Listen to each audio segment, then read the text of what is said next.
Happy New Year's, gamers from around the world. This is Boxenberger, the video game enthusiast from Germany, and I want to welcome you to the first World of Gaming of 2024. And I want to take this opportunity to wish you all a happy and healthy and successful 2024. I hope you all started this year great.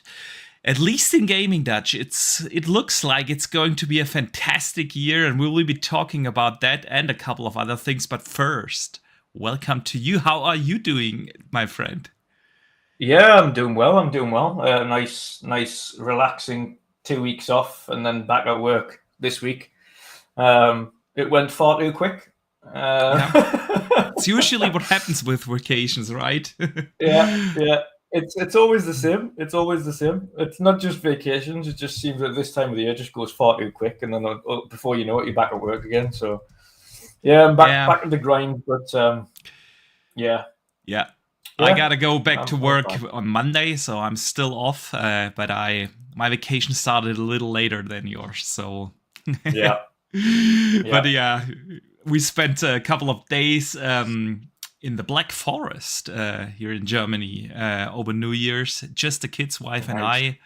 Of course, I had my Ellie with me and played some games there, just chilling and getting out of the regular house for a few days. But yeah, let me also again welcome our community. We see a lot of familiar names here in the chat. A big welcome to you guys. Happy New Year again. And of course, a Happy New Year to all the gamers that are listening after the fact, either here on YouTube or on Spotify, Apple Podcasts, Google Podcasts, wherever you are listening. I hope you will have an awesome 2024. And 2024, Dutch, is of course going to be one of the main topics of today's podcast. We will talk about not just the games that we can expect, but a couple of the other things. It's hardware year, man. It's hardware year. And there are a couple of other things happening this year. We will definitely talk about that. But other than I expected, we actually had a couple of news items dropping in between Christmas and New Year's, or right after New Year's now. So there's lots to talk about. But first, of course, I want to know, not just from you, but from everyone here in the chat, what have you guys been playing? Dutch, what kept you busy? I know you've been playing a lot, man. Yes. Yeah, I've been playing quite a few things. I went up and did the 1000G on Hellblade. Now, instead of just going to the end of the game and finishing the game that I had, I started a new game and played it all the way through again. Sweet. How does it hold up? Oh, really well. And I played start to finish with the headphones on. I didn't have speakers. That's the way to go. That's the way to go. The only way to play that game. Yeah. But yeah, it's phenomenal, and it was nice to replay the story again because the story really holds up, especially near the end. And picked up all the lore stones, and I took the time to sit there and just listen to all the lore as well as it was being wrote, spoke out to us and everything like that. So it was great. And one thing I really liked about it, especially near the end, was kind of revisiting the combat that a lot of people had originally complained about. Mm-hmm. And having to think to myself, really, that while the combat wasn't complex, it certainly wasn't as terrible as I think a lot of people are making out. And I don't believe, I agree. and this is my saucy moment for 2024, but I don't believe a lot of people have got that far in the game in order to make the assumption that the combat was terrible, because near the end of the game, specifically the last few levels, the combat is very frequent and very hectic. You get a lot of big bosses, you get a lot of big enemies, you get a lot of enemies on screen. If anybody's completed the game, you know that at the end of the game, you can literally fight forever unless you choose to die. And the only way to finish the game is to choose to die. Yeah. And you technically don't die, you just give up the fight, in which case then Hela essentially is kind of grants you your release. But it's such a fantastic game, and it especially really that segment. It just got me so hyped to play the next installment. And that's really why I started with Hellblade and the next game I'm playing as well, because after that, because I hadn't converted my saves over from PlayStation 4 to 5, I restarted Final Fantasy VII Remake from scratch before Final Fantasy VII Rebirth comes out, and I'm almost to the end of that as well. I was going to go for the Platinum, but it takes a couple of playthroughs, and I just want to mop it up before Rebirth comes out, so I'm just going to go for completion. But don't again, burn yourself out, man, on Final Fantasy, because those are lengthy games, and if you but the good thing is about the Final Fantasy games is, like, I know the stories. The good thing is about, especially for me, for you, for people who have played Final Fantasy VII before, it's good to get kind of the different angles at the way that they have done it. Although, again, I still hate that they've split it up into 3 segments. I do appreciate that they've extended parts of the story to explain certain avenues. And I like seeing those certain sections be brought to life in a new manner as well, that we've kind of revisited in the original version. I think this Final Fantasy VII remake is phenomenal game. Yeah. It's probably the best Final Fantasy out there. I mean, the story in Final Fantasy VII is very, very good anyway, but the way how they've ported this over into the modern day era, with all the things they added and the way how they set up the story, the world, the characters, it's just absolutely great, and I cannot wait for Rebirth end of February. Man. And so I'm nearly at the end of that. I'm at 20% of the way through chapter 17, which means I've got probably about 4 hours, maybe 5 hours left of the game. And then that will be that mopped up. I'm not doing the platinum on it. Once I've finished that, then I'm going to finish 16. Okay. And then I should have all of January to finish Alan Wake, which is good because I'm not picking anything up in January. And then February, Rebirth hits. Sweet, man. So those 2 games have really been my main things. I've played a few indie games. I played a little bit of Tin Hearts, which obviously is on Game Pass now. That's it's a little bit like Lemmings. It's a modern day Lemmings essentially, but in a toy soldier kind of approach with more of a story element behind it, and that's very nice. We did that in collaboration with Wired. But yeah, that's on Game Pass now. I think it's on PS Plus. If it isn't, I still recommend playing it. It's a cool palette cleanser. It's very cool. Sweet. But yeah, other than that, I've been hammering PUBG with the boys. I've been playing with Ains and Mario Pompa. I've been playing with Erwin and Patcher and Emil and Hertog and everybody. So it's been awesome. Awesome. Yeah. Sounds fantastic, man. Yeah. So what have I been playing? Lots of Avatar and Starfield.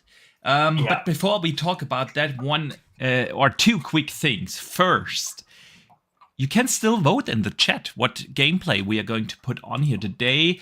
I see Starfield is leading, which is fantastic. And before I miss it, Pyromat sends in the first super of the day for being a channel member for 13 months. And he says, PSA, play Cassetta Beasts in 2024. Yeah, he has been trying to get me to play that game for like forever. And at some point I have to give in, but there's just so much to play. So, yeah, man, over the Christmas break, I didn't get in as much gaming as I wanted. Lots of family stuff, kids being home all day. I had to build tons of Lego, which I'm not complaining, but I wasn't able to game. No one complains about Lego building. Oh, never.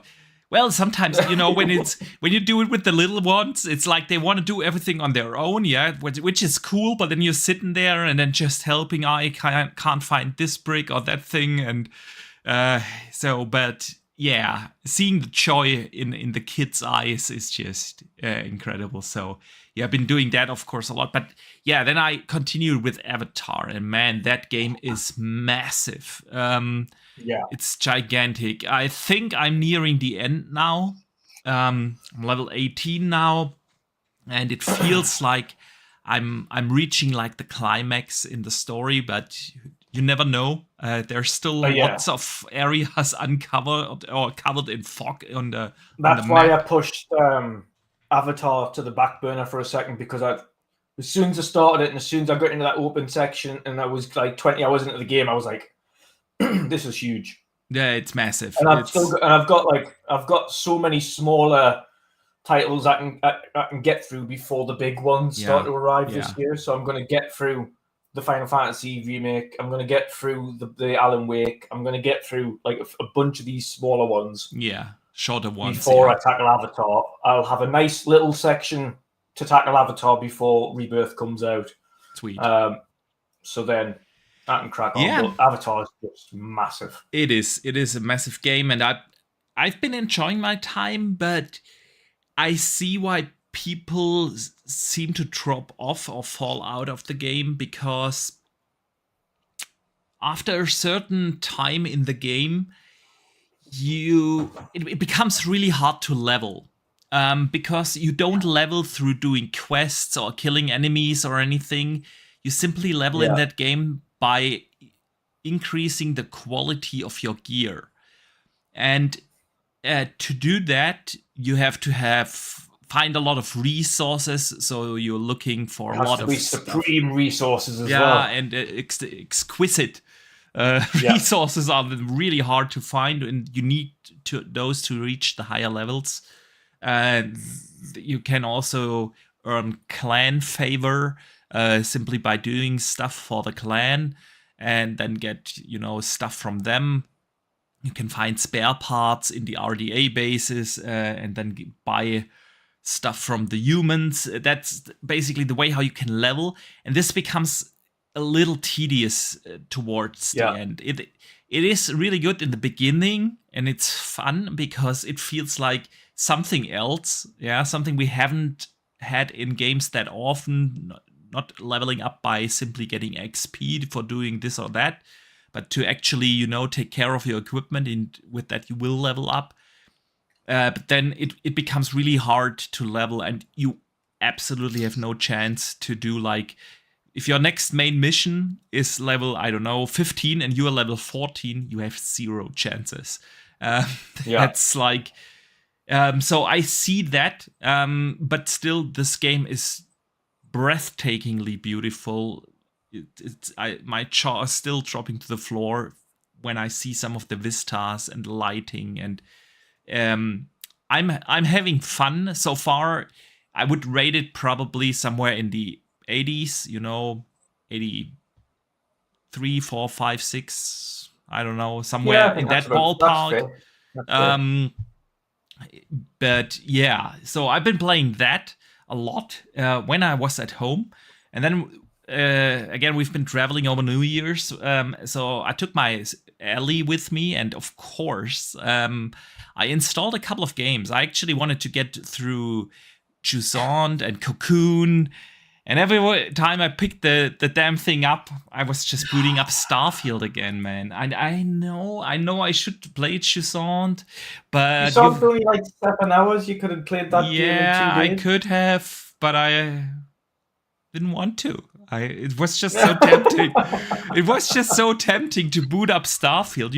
All that negativity around Starfield on Twitter just made me go back and wanting to enjoy that game again. And the negativity is forced. It's absolutely forced. It's nowhere near as bad as people are trying to pretend it is. It is absolutely so.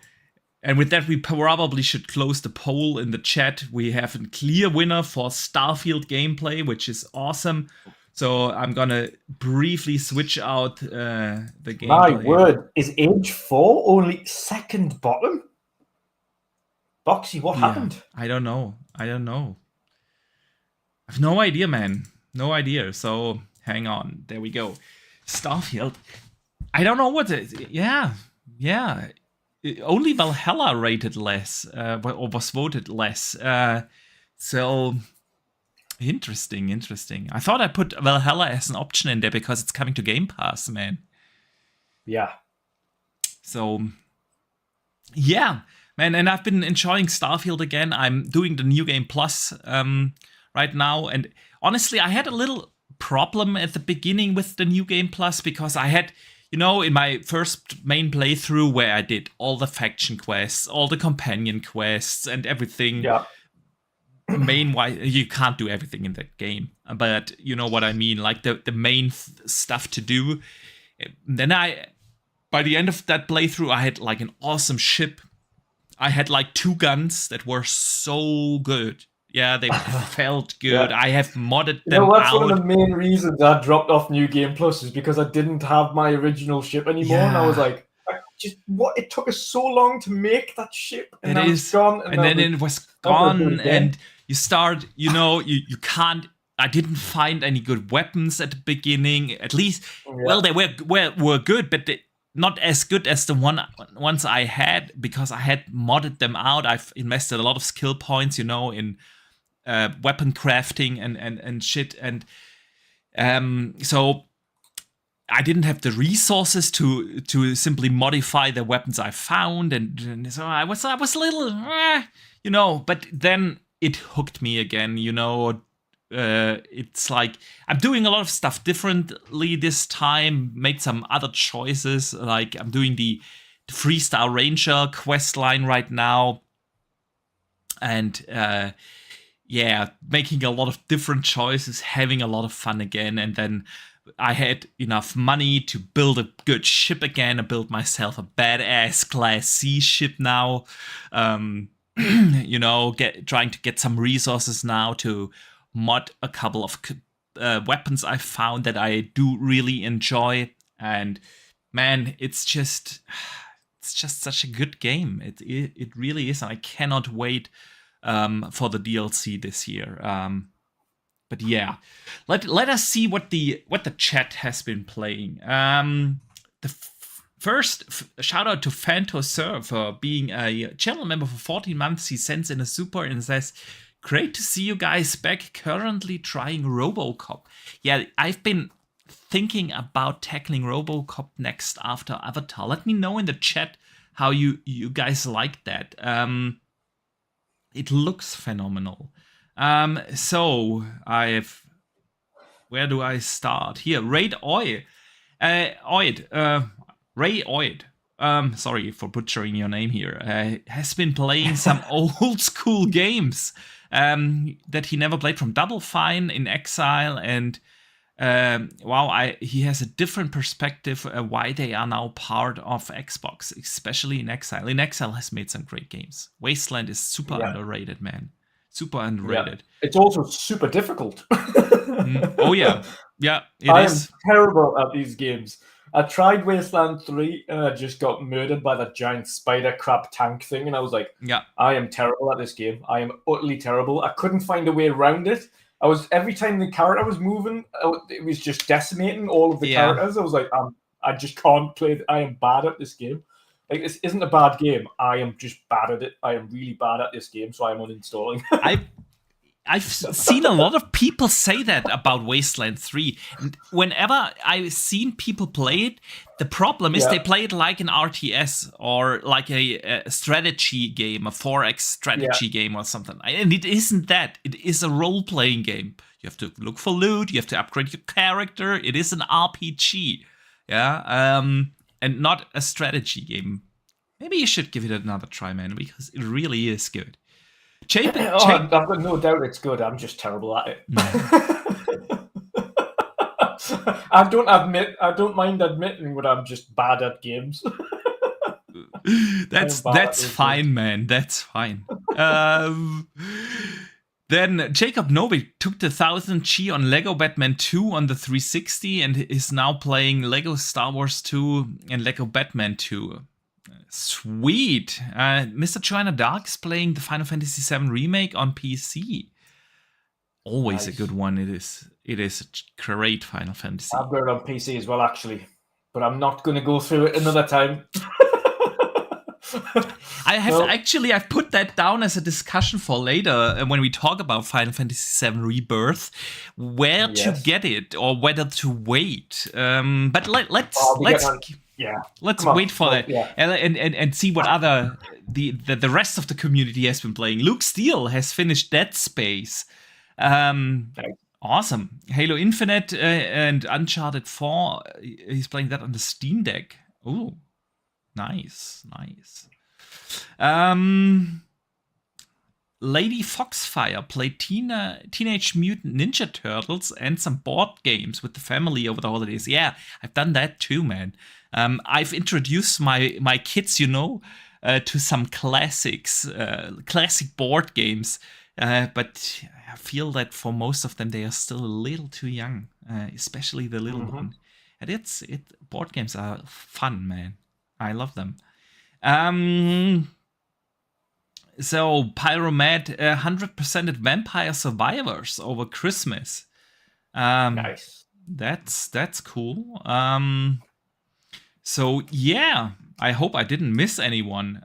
Jason Max bought Hogwarts, and he's not a big fan. Oh. Well, not every game is for every gamer. Luke Steele actually agrees with Avatar drop. It's absolutely beautiful, he says, and a great world and sound design, but moment-to-moment gameplay and story was just super to him. Yeah, I know where you're getting at with this. So, and then Lady Foxfire has always been playing a little bit of Bomb Rush, Cyberpunk, Forza, and Turbo Overkill. Nice. Sweet. And Raid Oid is playing The Bard's Tale from In Exile. Oh yeah, I haven't played that in ages. Must have been like at least a decade or so. That's cool. And Jack Purchase is playing Prey from 2017. And Eddie Rodriguez is playing Lord of the Rings. Which one? Shadow of War? Let us know. It's time for a proper new Lord of the Rings game, by the way. That Gollum game wasn't General Spartan also finished the campaign for Diablo 4, and now he's on to the end game. Sweet. Good one. I mean, I should get back to Diablo, man. You have to let us know what you think about the end game, because the main story was brilliant, but there's a reason a lot of people bounced off end game early. Yeah. Yeah, true. So you'll have to let us know what you think. Yeah, true that. All right, Dutch. Let us get into some actual topics, and I think you are excited because you can finally make Xbox toast. Yes. I mean, you can if I live in the US. I don't know whether or not they sell it in Europe. That's a good question. I have no idea. I mean, the fridge came out in Europe. It's on sale now in Best Buy, but I haven't seen it. And I've already checked on Amazon to see whether or not it's for pre-order there. You can't get an Xbox toaster there. I don't think it is officially out yet. It just basically leaked. Pre-ordered. Yeah. So, yeah, we have no idea whether it will come to Europe as well. Let's hope so. It's a fun idea. I mean, it looks like the Series S, and why? I mean, why not? Why not? Exactly. You've already got a fridge. You may as well do the toaster. I never got my fridge, by the way. I ordered one. Mine's over there. Yeah, I ordered one. And then it was like, yeah, we're shipping next week and next week and next week. And after 2 or 3 months, I canceled the order. And by then it was basically sold out. But I'm not sure if it's back in stock now. I have it's reduced. And it's reduced, so... So they've actually got several versions of it now, you know. Really? What? Yeah, they've got multiple sizes. So you've got a 4-liter, a 10-liter, and a slightly larger one as well. So you can choose which version you want. That sounds good, because the original one was only like for these... I do not want to offend... Yeah, the tiny cans. You know, the ones that they have in the US. We don't have those. Yeah. We only have like half-liter cans, and that's it. Yeah. So, at least with beer, we have the tinier cans with other stuff, but yeah, do not want to put anything else in there. So, The only thing I will say is that it has to be icy cold before you put it in, because it's more of a chiller than it is a fridge. So it keeps cold things cold, but it doesn't cool them down. Oh, okay. So You know, basically, if you put them in the fridge before you go into your game room for the day, and then when you move into your game room, you just bring your bunch in, you put them all in the fridge, close the door, you're fine.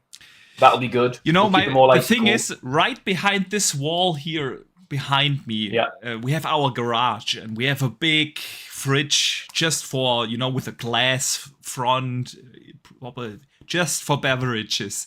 So I really don't actually need it. I don't want to have the fridge. Yeah, I mean, the Xbox fridge has a nice light on the top, which is green, and it's got the glowing Xbox button, and it's got a USB port in it as well, so you can charge your phone.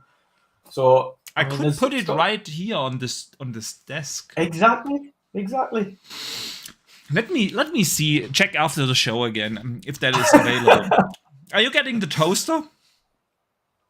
I mean, if it goes on sale, why not? Yeah.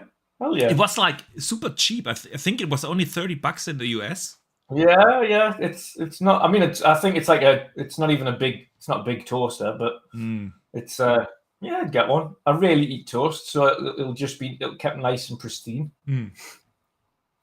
We eat a lot of toast, but I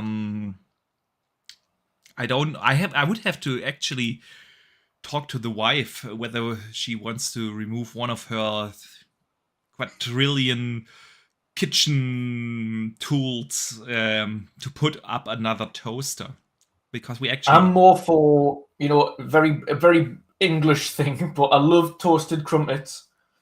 Wait, what are crumpets? It's hard to really say. Okay. It's hard to say. They are indescribable, really. And I also like toasted muffins, like yeah. So, yeah. Yeah, I know. Smothered in butter again, drowning in butter. You know, we have like for breakfast we have toast a lot, especially the kids love that. I much rather prefer have proper toast when bread. I've got like a fry up. When I've got a fry up, then I'll have toast like soldiers to dip into the egg. But yeah. All right. So I think we should move on from toasts and crumpets. I mean, what other Xbox appliances could they make? They've already done the ones that we didn't get, which was the tape player, the cassette player. Yes. Remember? Yeah, I remember that. Series S cassette player, the Series X fridge, the Series X large fridge, the actual home appliance one, and now the toaster. What else could they make? Let us know in the chat. What other equipment do you want to see from Xbox? Check Purchase says a waffle maker. Oh yeah, I could see that. Yeah, Dutch. But let crumpets for the win. I actually just googled that. I know what they are. I've seen them when I lived in Scotland for a bit. And we have something similar. We just don't call it crumpet here in Germany. They are good. I wouldn't be able to eat them all the time, though. So, all right. The Phil Spencer Health Grill, says James. Oh, yeah. Good Lord. Let's see. All right. Let's stick actually with Xbox and some actual news about Outer Worlds 2, man. I know you are super excited for that because you enjoyed the first one just as much as I did. And we got a few tiny news bits about that. The Fallout creator Tim Kaine is now consulting on Outer Worlds 2. He actually served as a co-director on the first game, and he is now playing through all the levels and gives feedback there. So, what do you think, man? The Fallout creator helping out here now on Outer Worlds 2. Great. I mean, if you think about certainly the comedy direction, like Fallout in itself, its comedy wasn't in your face, but it had more dry humor, especially with a lot of the characters that you come across, more the NPCs. It was a lot of dry humor. It was a lot of like not slapstick, but it was like silliness that you had with some of the quests and things like that, and some of the characters were a bit more like that. Yeah. But of course, a lot of the original Fallout. I mean, there's a reason why the original Fallouts are so beloved in the first place. Like New Vegas and Fallout 3 and things like that, and the original Fallout creator. Like, there's a reason why people love that series to begin with. So to have what is essentially kind of one of the an industry starter for that particular game, kind of a system with this new game and the sequel is again, it's a very big positive to me. And I think it would be great if a lot of these other franchises did that and got the original creators on board. I would be very happy to see, for instance, if you think about the likes of God of War, or if you think about the likes of Gears of War, I'd be happy to see the likes of a Cliffy B go back and assist with the next Gears. I'd be happy to see David Jaffe go and give his opinions with the God of War team and just say, listen, this is what I think about the character that I came up with and I created. Like, this is what my input should be. I think the original creators of these series, the original influencers of the series that they helped birth, should be involved in its going forward. I think that's a positive thing. It doesn't mean that it's going to be restricted with regards their own ideas, but it does lend a credence to ensure that these franchises going forwards still honor the franchise that they're meant to be in the first place, without going too far away from what made them great. So I think it's good. It's especially with Outer Worlds. It's an entirely new series, but it was birthed by the creators of Fallout anyway. So you want to have those modern... Well, partly. I mean... Partly, yeah. You know what I mean? But but even then, a lot of the people that worked on the original Fallout are working at Obsidian anyway. Yeah. And making these games. So to have him involved, of course it's great. And it's good to see. What the good thing to take out of that is this guy is currently actively playing through the levels, which means it's at least in an alpha or beta stage right now anyway, which is further along than what I thought. I didn't think Outer Worlds 2 was anytime soon. Because again, when they announced it, it was just a slapstick kind of comedy video, essentially. Yeah, it was. Like, taking the mick out of the industry and saying, like, we don't even know if this is called Outer Worlds 2. We don't even know what kind of game it is yet. We don't know what the lead character is or what world it's set on. Like, we have no idea, but here's a trailer, basically just announcing the game. It was a great way of doing it. I liked that they were poking fun at the industry. They were poking fun at themselves. That's how trailers should be. If you're going to announce a game that is miles away, that's the best way of doing it. Because it was just basically saying, we have no idea when this is coming out, but at least let's have fun in the announcement anyway. Yeah. We're making it. We've started it. Let's have fun. But the ideas, even having a look at the original one, the same happens with a lot of the first games that come out in IPs. The original one is a one to say, okay, we're going to do our best. We're going to put out this great game and idea that we've got. Yeah. If this works, then we'll be able to really tackle what universe we want to make in this franchise. And even if you have a look at Gears of War 1, like, everyone remembers Gears of War 1, but the vast majority of people's favorite Gears game is Gears 2. Because everything that everyone loved in Gears 1 was better in Gears 2. The story was better in Gears 2. It's with a lot of games.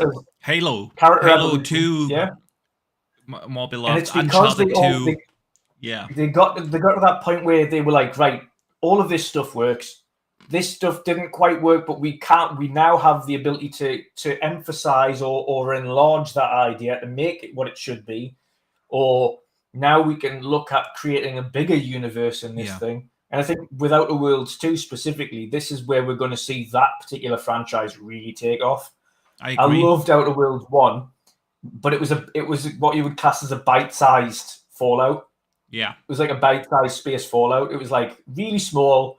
Like, the worlds that you go to were quite tiny. Like it wasn't really much running around. It wasn't open world. It was more like open areas. You still had like your side quests, and I mean the where Obsidian always excelled at is like the writing was hilarious. It was funny. It was still a good story that they told. They had these huge open areas, but not open worlds. And I thought Outer Worlds was one of the best RPGs of last gen. I really, really enjoyed it. But it wasn't like a massive the Obsidian. Sorry, I was going to say I like the Obsidian way that they did. And again, they do this anyway, but because it was a smaller title, you saw the impact of the decisions quicker. Yeah. So when you were doing these decisions, like even like at the very beginning of the game, you're like, okay, like switch off the power here, or follow his orders and don't switch off the power and kind of turn off their power. And then at the very end of the game, it's like, right, this is all of your choices. This is the effect it has on the universe and what happened. I like that. And because it was a smaller title, you saw the impact of these choices much quicker. Absolutely. I mean, you can do that a lot better in those more narrow experiences. And I absolutely loved that it wasn't a 100-hour plus game. Don't get me wrong. I love the Skyrims and the Starfields and the Witchers. But this was a 25 to 30 hour kind of game. 35 if you did a lot of the side stuff. So you had like a much more focused experience there. Even if you got sidetracked, and I tend to do that a lot in these RPGs with the side quests and everything. And I think that was just phenomenal. It had its more on the technical side of things. I thought it had a few issues, but overall, like you said, this is a absolutely fantastic new IP, and with the second one, they can absolutely now improve the already very, very good foundation. I also think that Avowed is going to be like a big part in this as well, because Avowed is now the first game that is still apparently similar in scope. Yeah, so they already said that Avowed is not going to be like your Skyrim, where you have this massive, gigantic open world and 100+ hours to finish the game. It's also going to be in that ballpark of 30 plus minus hours, similar in scope, but with a significantly higher budget, a bigger team behind it, a bigger funding behind it, where they can really like elevate their games to this really high last step higher level. You know what I mean? Because Outer Worlds, I consider Outer Worlds still a AAA game, but it wasn't like this, you know, massive blockbuster title just yet. Even though, again, a phenomenal game. But I think with Avowed, and then especially with Outer Worlds 2, they can take that step. What actually surprised me about this announcement isn't the guy working on it. The fact is that he's already playing through all levels. And that just tells me Obsidian is that powerhouse studio. You know, it's basically Insomniac of Xbox. They have multiple teams working on parallel, on bigger projects, on smaller projects. Obviously, we had Grounded and Pentiment from them this gen. We had Outer Worlds just 3 years ago. Or was it 4 years ago? I think Outer Worlds was 2019, I think. And now 2020 apparently in the chat. So 3 years. Oh, no, it was 2019 for Outer Worlds. That's right, yeah. So 2020 was when Outer Worlds 2 was announced. But yeah, so the fact that it's already playable, like, okay, this isn't just a side project that they have like a small team working on while everyone is focused on Avowed. And I do think that, like, of course, right now with Avowed coming out this year, a lot of focus is on trying to finish that game up, polish it, and everything. But they still have a functioning working team on Outer Worlds 2. The guy, Mr. Kane, is already playing all the levels, so that just tells me, man, this is really a powerhouse studio. they don't fool around. They are committed to actually make and release games in a certain cadence, and I can totally respect that, and I cannot wait to see where they are going to take that. So yeah, that's basically my take on this Outer Worlds news. So I don't have a good segue, so let's just get to the next topic. Let's just move on. CD Projekt Red had an interview 2 days ago, and actually they came out and explained, because we've seen a lot of rumors out there, about them maybe being acquired. A lot of people thought that might be the reason why they put out their entire roadmap, because they've been very transparent. Okay, we are working on 3 mainline Witcher games. We have a spin-off, we have a multiplayer game in another studio, we have still a Cyberpunk team. They laid out their entire roadmap for basically the next decade. And they have that third IP that they are working on. And so at least the next decade, we know what CD Projekt Red is working on. And a lot of people thought, well, why did they do that? And a lot of speculation came up about them maybe looking for an acquisition, because putting it out there, okay, to investors, we are working on this, and this. I get why people might think that, but they've been very clear now this week that they do not want to be acquired and are not looking for an acquisition. On the contrary, they believe that in a few years they will be even bigger and better and stronger, and they do not want to be acquired. So, if anything, it'll help them get more private investors involved. That could be, absolutely. I mean, they gotta get the funding somewhere, right? They are a public company, aren't they? CD Projekt. Yes, they are a publicly trading company, and their stock isn't that good right now. Which is the best time to invest. It's the best time to invest, but again, that's where all the acquisition rumors came from. Stock prices are down. They laid out the roadmap very transparently, and still they are not looking for an acquisition. And I was like, I wish that they would be like under the umbrella of Xbox, simply for the reason that we would get all the games in Game Pass. That's what I was saying. If people say, "Oh, why are you cheering for this or that to be acquired?" At the end of the day, I'm a little selfish gamer here. I'm glad when a studio gets acquired by Xbox, because then we'll get the games in Game Pass. But I think for the industry itself, it is good to have like these bigger independent studios that make these huge, gigantic blockbuster games still on their own. I think Remedy is a great example. You just look at what they did with Alan Wake this year or last year now.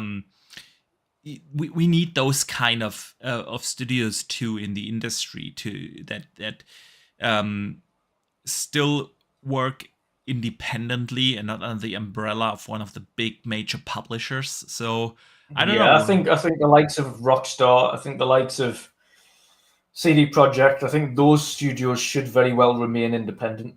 I mean, Rockstar is by Take-Two, but even Take-Two. Thank you. Yeah. Even still, like that Take-Two, Rockstar, you kind of. Yeah. I think they should remain independent. CD Projekt should remain independent. Agreed. All right.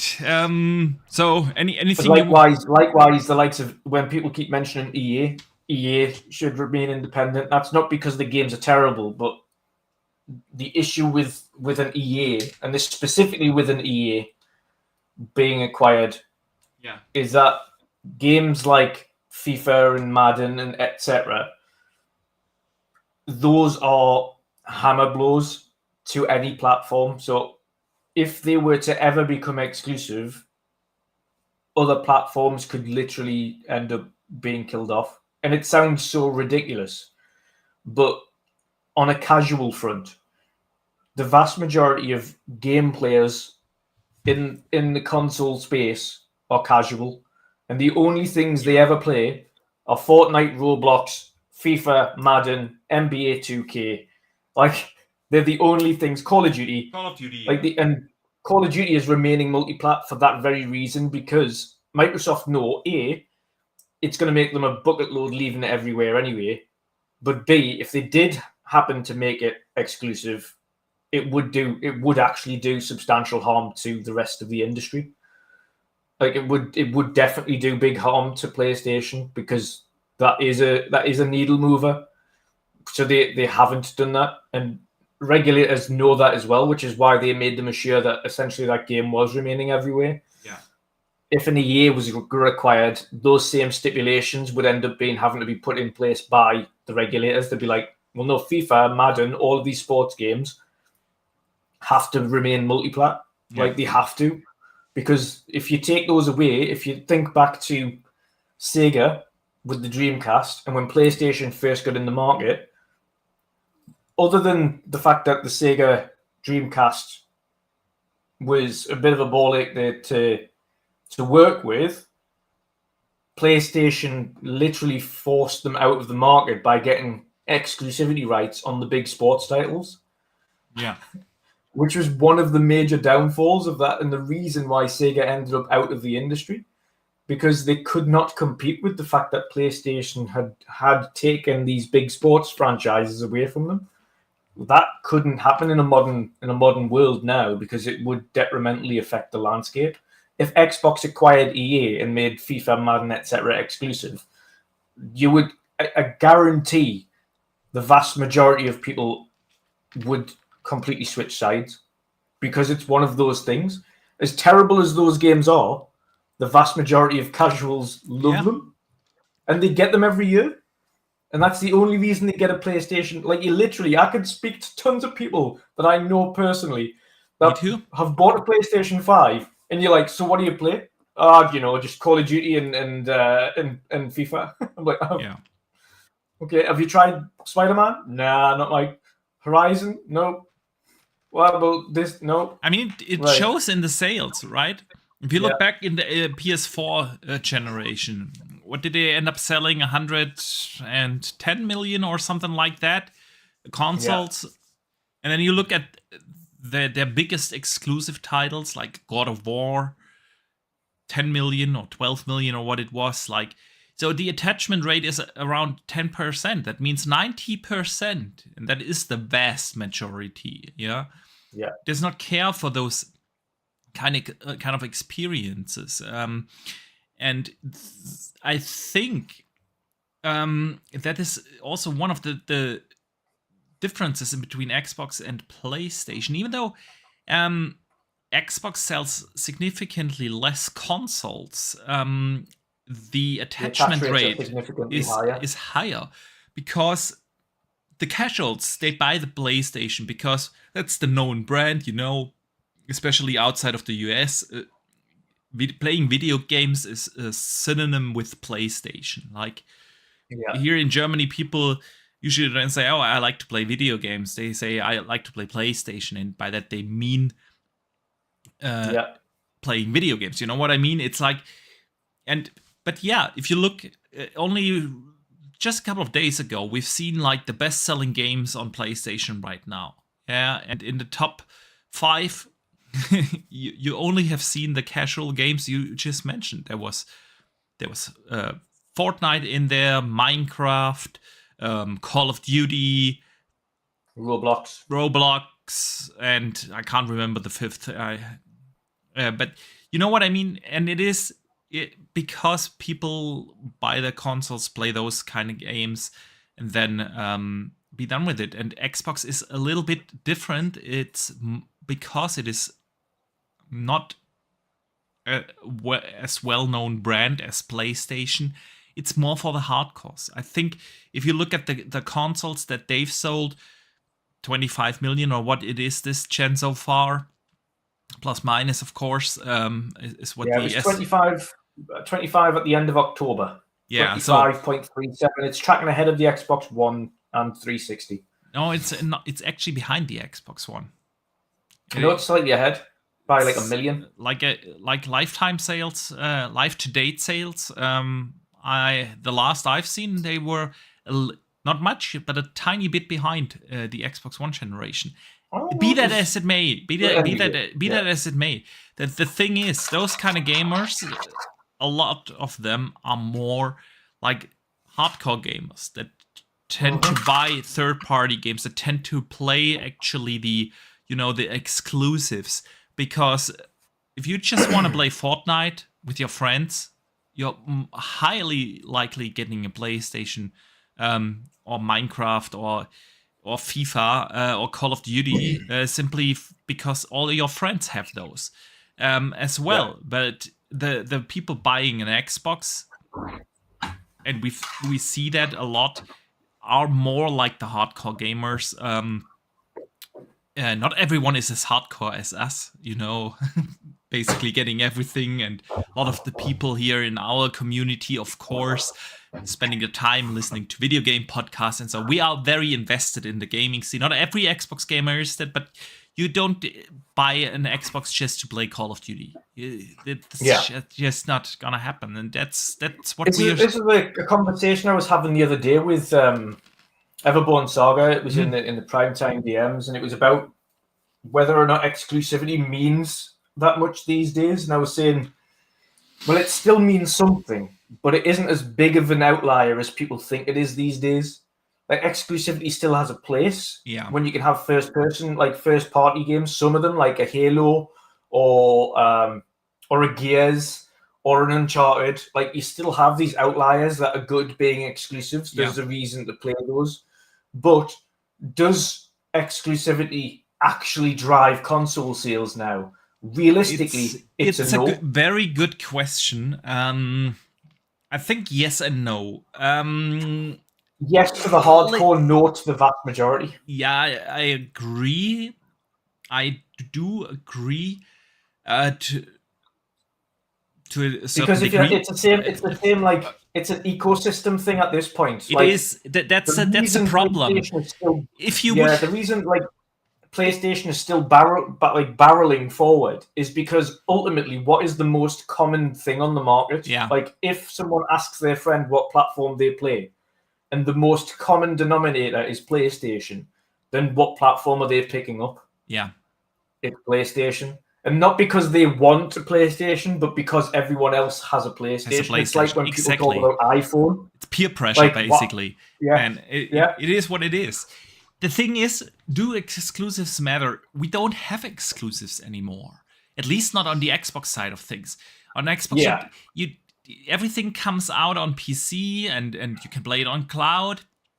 So you don't really have exclusives anymore. If a Starfield would have been a console-only exclusive, of course it would have moved consoles. Would it have been as profitable as it is right now with the ecosystem approach being released on PC, being released even on Steam, and then and of course available also via cloud? Although I don't think that cloud matters, honestly. Like, but it would not have been as profitable, of course not. But it would have driven console sales for sure.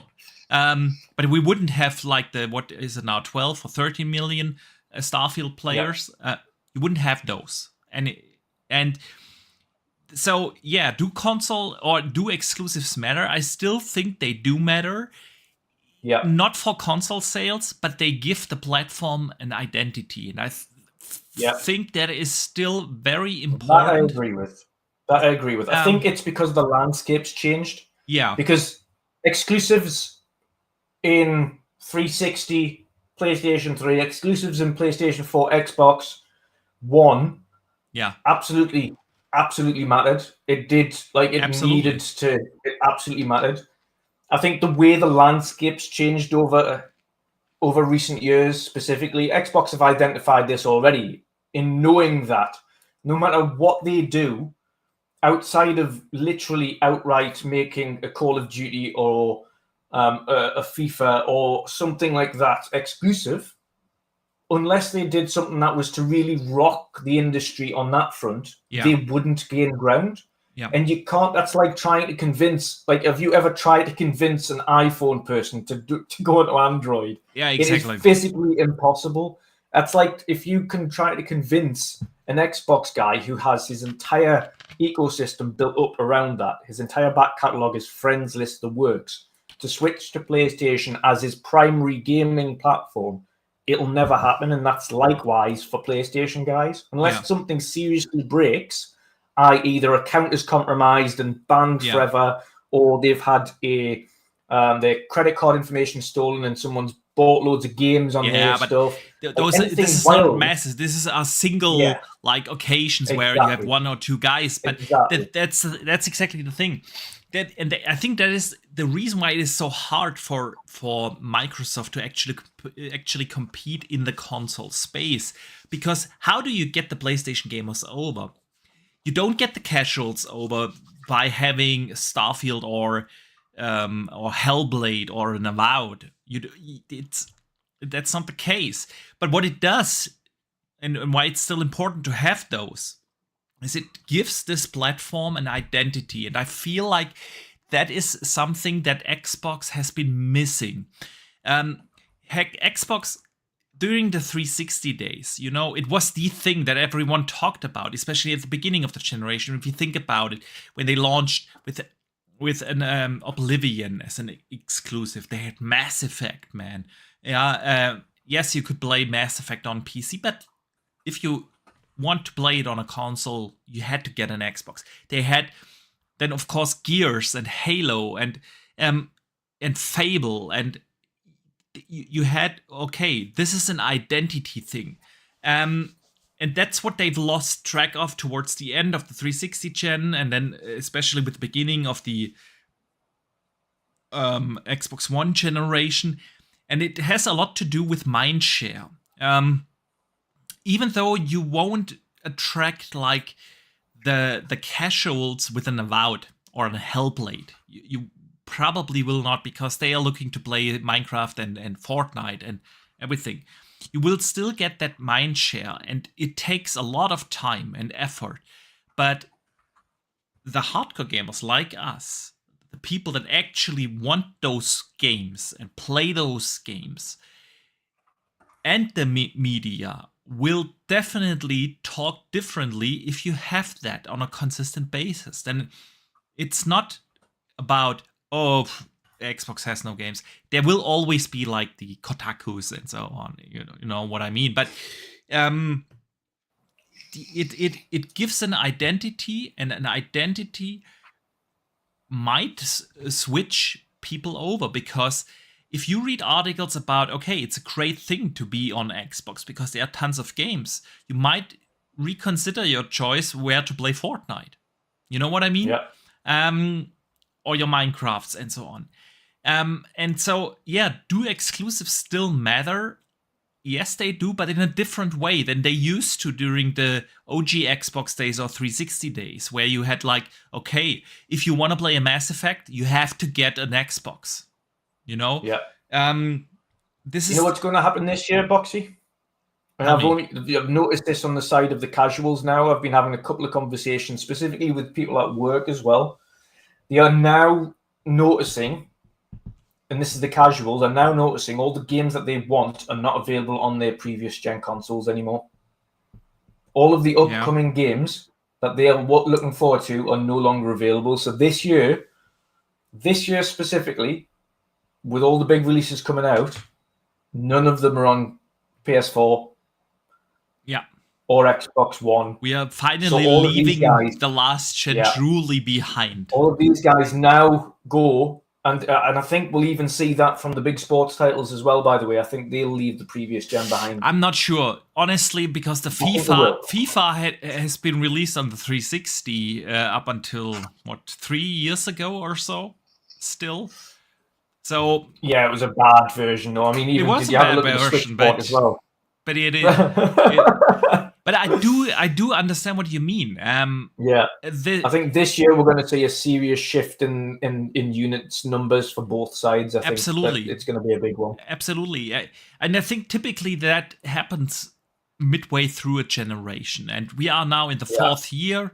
Hence, we will get a PS5 Pro. We'll talk about that in a second, but we are. By holiday 2024, we are at least halfway through this generation, and the hardcore market is saturated. The hardcore gamers have already transitioned over now. After 1, 2, 3 years, you will only be selling consoles to casuals. Yeah, and then it becomes interesting. Can you attract casuals with this great offer that is called Game Pass? Can you attract that because suddenly Xbox is gaining mind share by releasing consistently now, hopefully consistently, quality games with a Hellblade and Avowed this year? I mean, until you have really the mind share of being like a quality publisher that releases consistently, you have to have more than 1 year. That takes you a couple of years of consistency. Yeah. But we are there. We are there now. Xbox 2024 is looking stellar. We will talk about what to expect from Xbox this year in a bit. But it will be interesting to see if you can attract now the casual gamers. Yeah. That's also because the reason to do a mid-gen upgrade. You will not sell any consoles anymore to the hardcore community. You will only cater to casuals.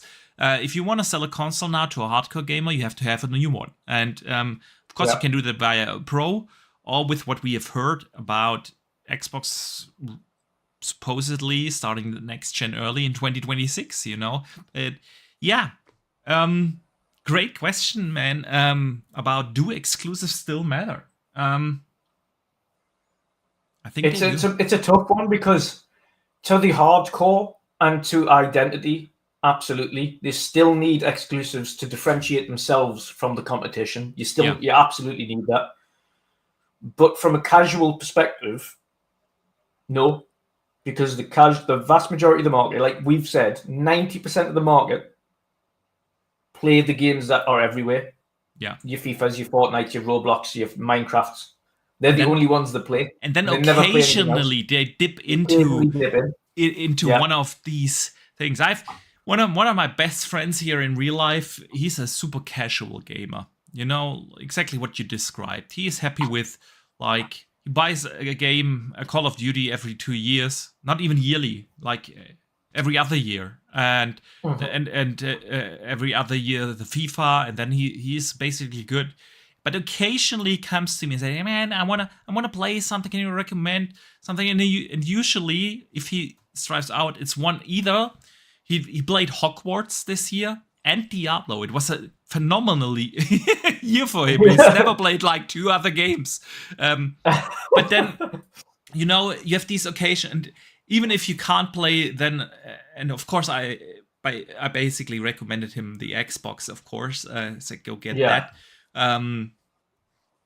The thing is, even if he misses then like a Spider-Man or a God of War, who cares? If he wants to play like an action adventure, there are tons of other action adventure, third-party action adventures on Xbox anyway, and it doesn't matter to him whether it's an exclusive or not. He just wants to play that thing, occasionally something else than his Call of Duties and FIFAs. So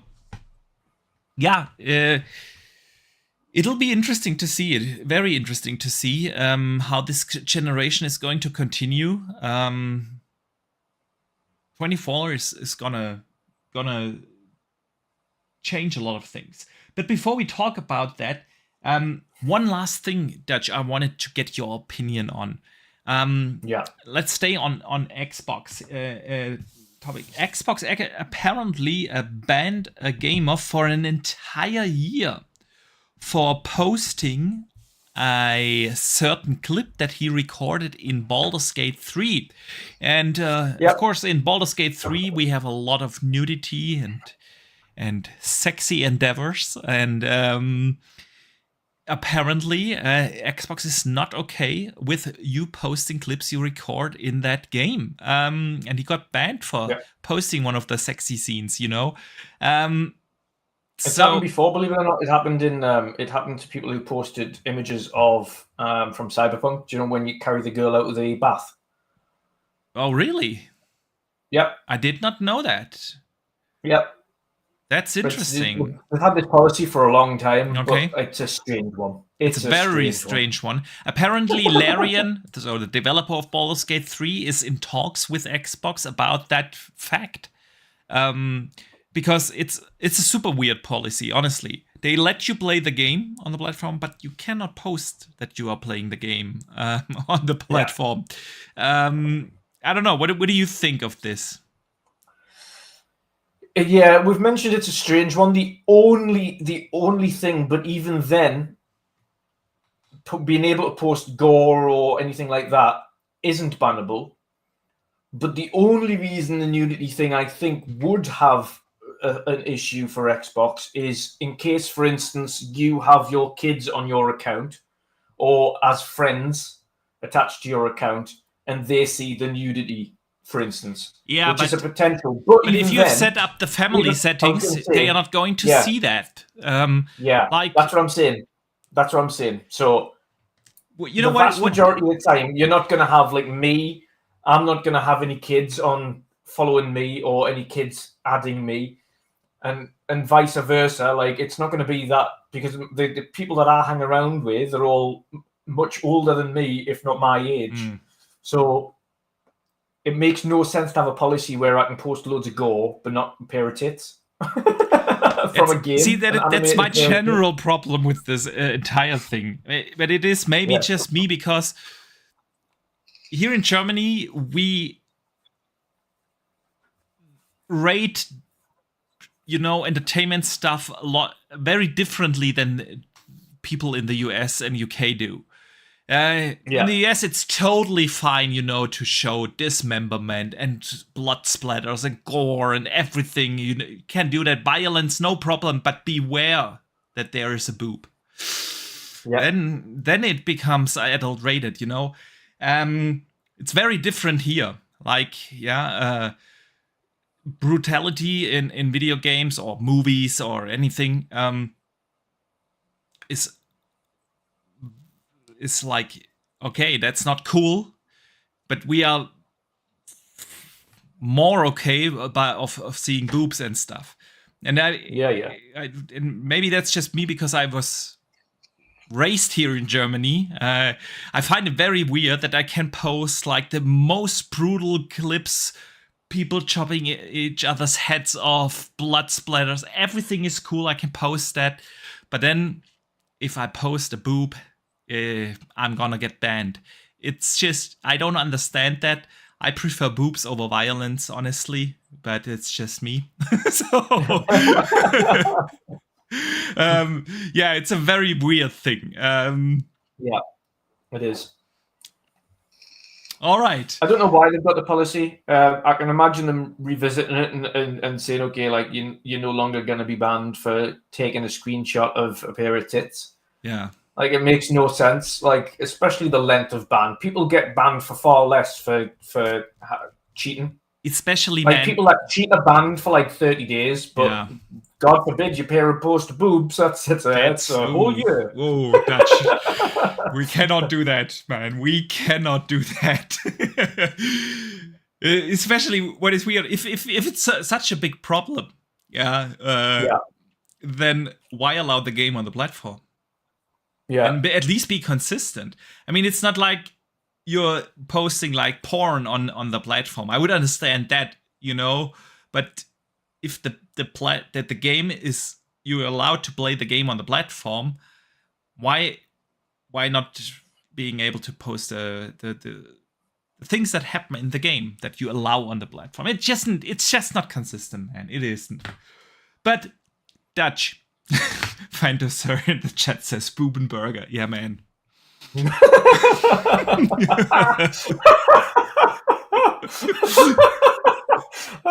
like that. The new nickname.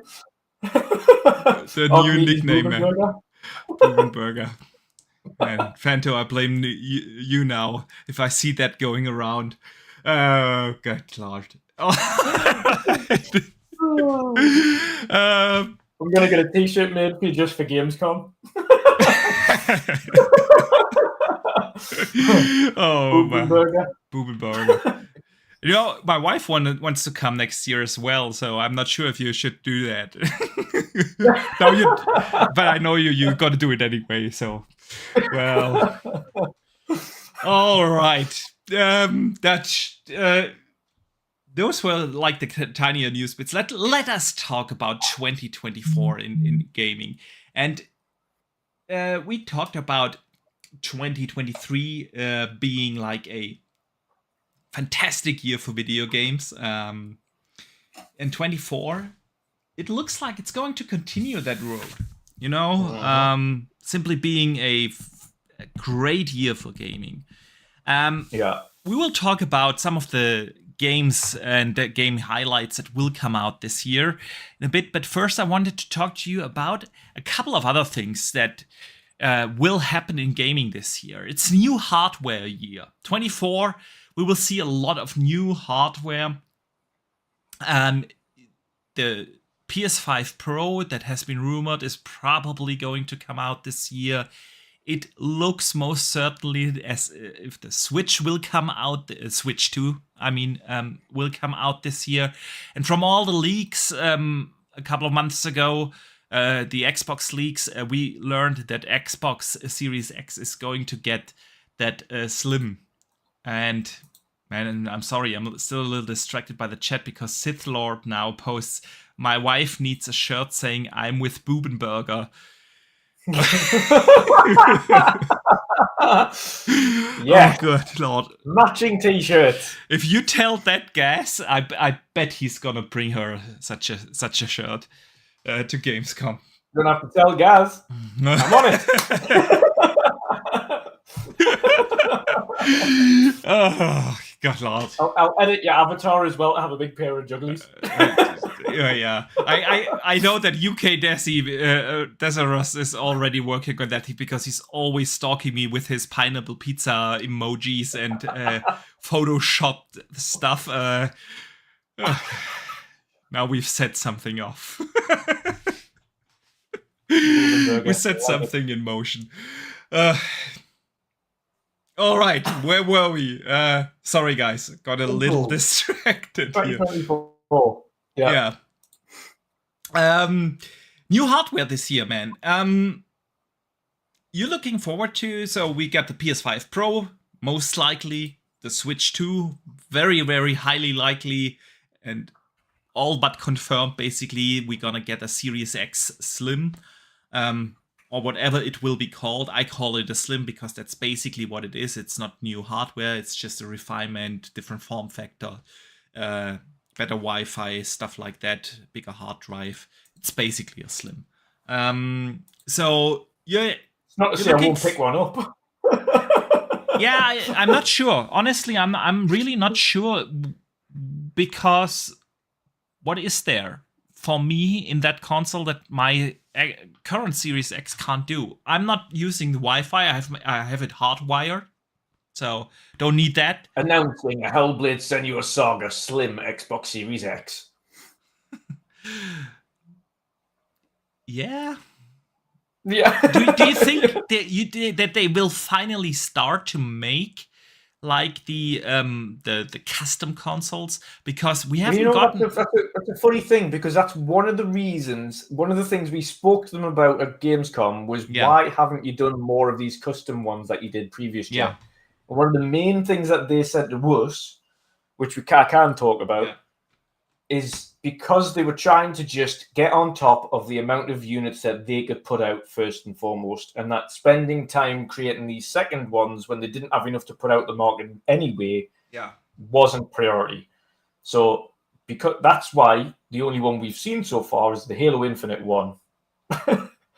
and why we've only seen a wrap for Starfield. Yeah. So yes, I think because they've now got on top of the amount of units it can ship, we could see end up, especially towards the tail end, with the likes of maybe's not Hellblade, but potentially maybe's a Gears whenever that releases, or potentially maybe's not. I wouldn't even say Avowed. Maybe's Fable when that releases. We could see one of these bigger first party like franchise IPs getting a custom version. I don't think we'll get as many as we have in previous years, like we did with the Xbox One, where we had Gears and Halo and Forza and Minecraft and God, there was tons of them. There was boatloads. In fact, we had several Xbox One Gears versions because you had the Ice One X and you had the Red One X, One S. Yeah. So yeah, I can see them returning to it now. They've got on top of the unit sales. I'm not. That'll be easier for them as well. I think if it's going to be an all digital one, Yeah, it would be far easier for them to just to do one of these things. Well, I don't know whether the case, the plastic case makes a difference if there's a disk drive in there or not. I think that there are two issues. The first you already mentioned. They were heavily focused on simply shipping as many units as possible and not making logistics overly complicated by having custom consoles. The second is,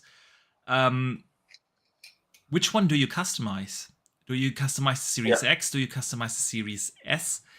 Now that they bring, at least it looks like they are only bringing out a Slim for the Series X, because they basically had this the Slim for the Series S already. It's the black one, with the 1 terabyte hard drive, bigger hard drive in there. But now they are releasing this overhaul of the Series X, and then the Slim.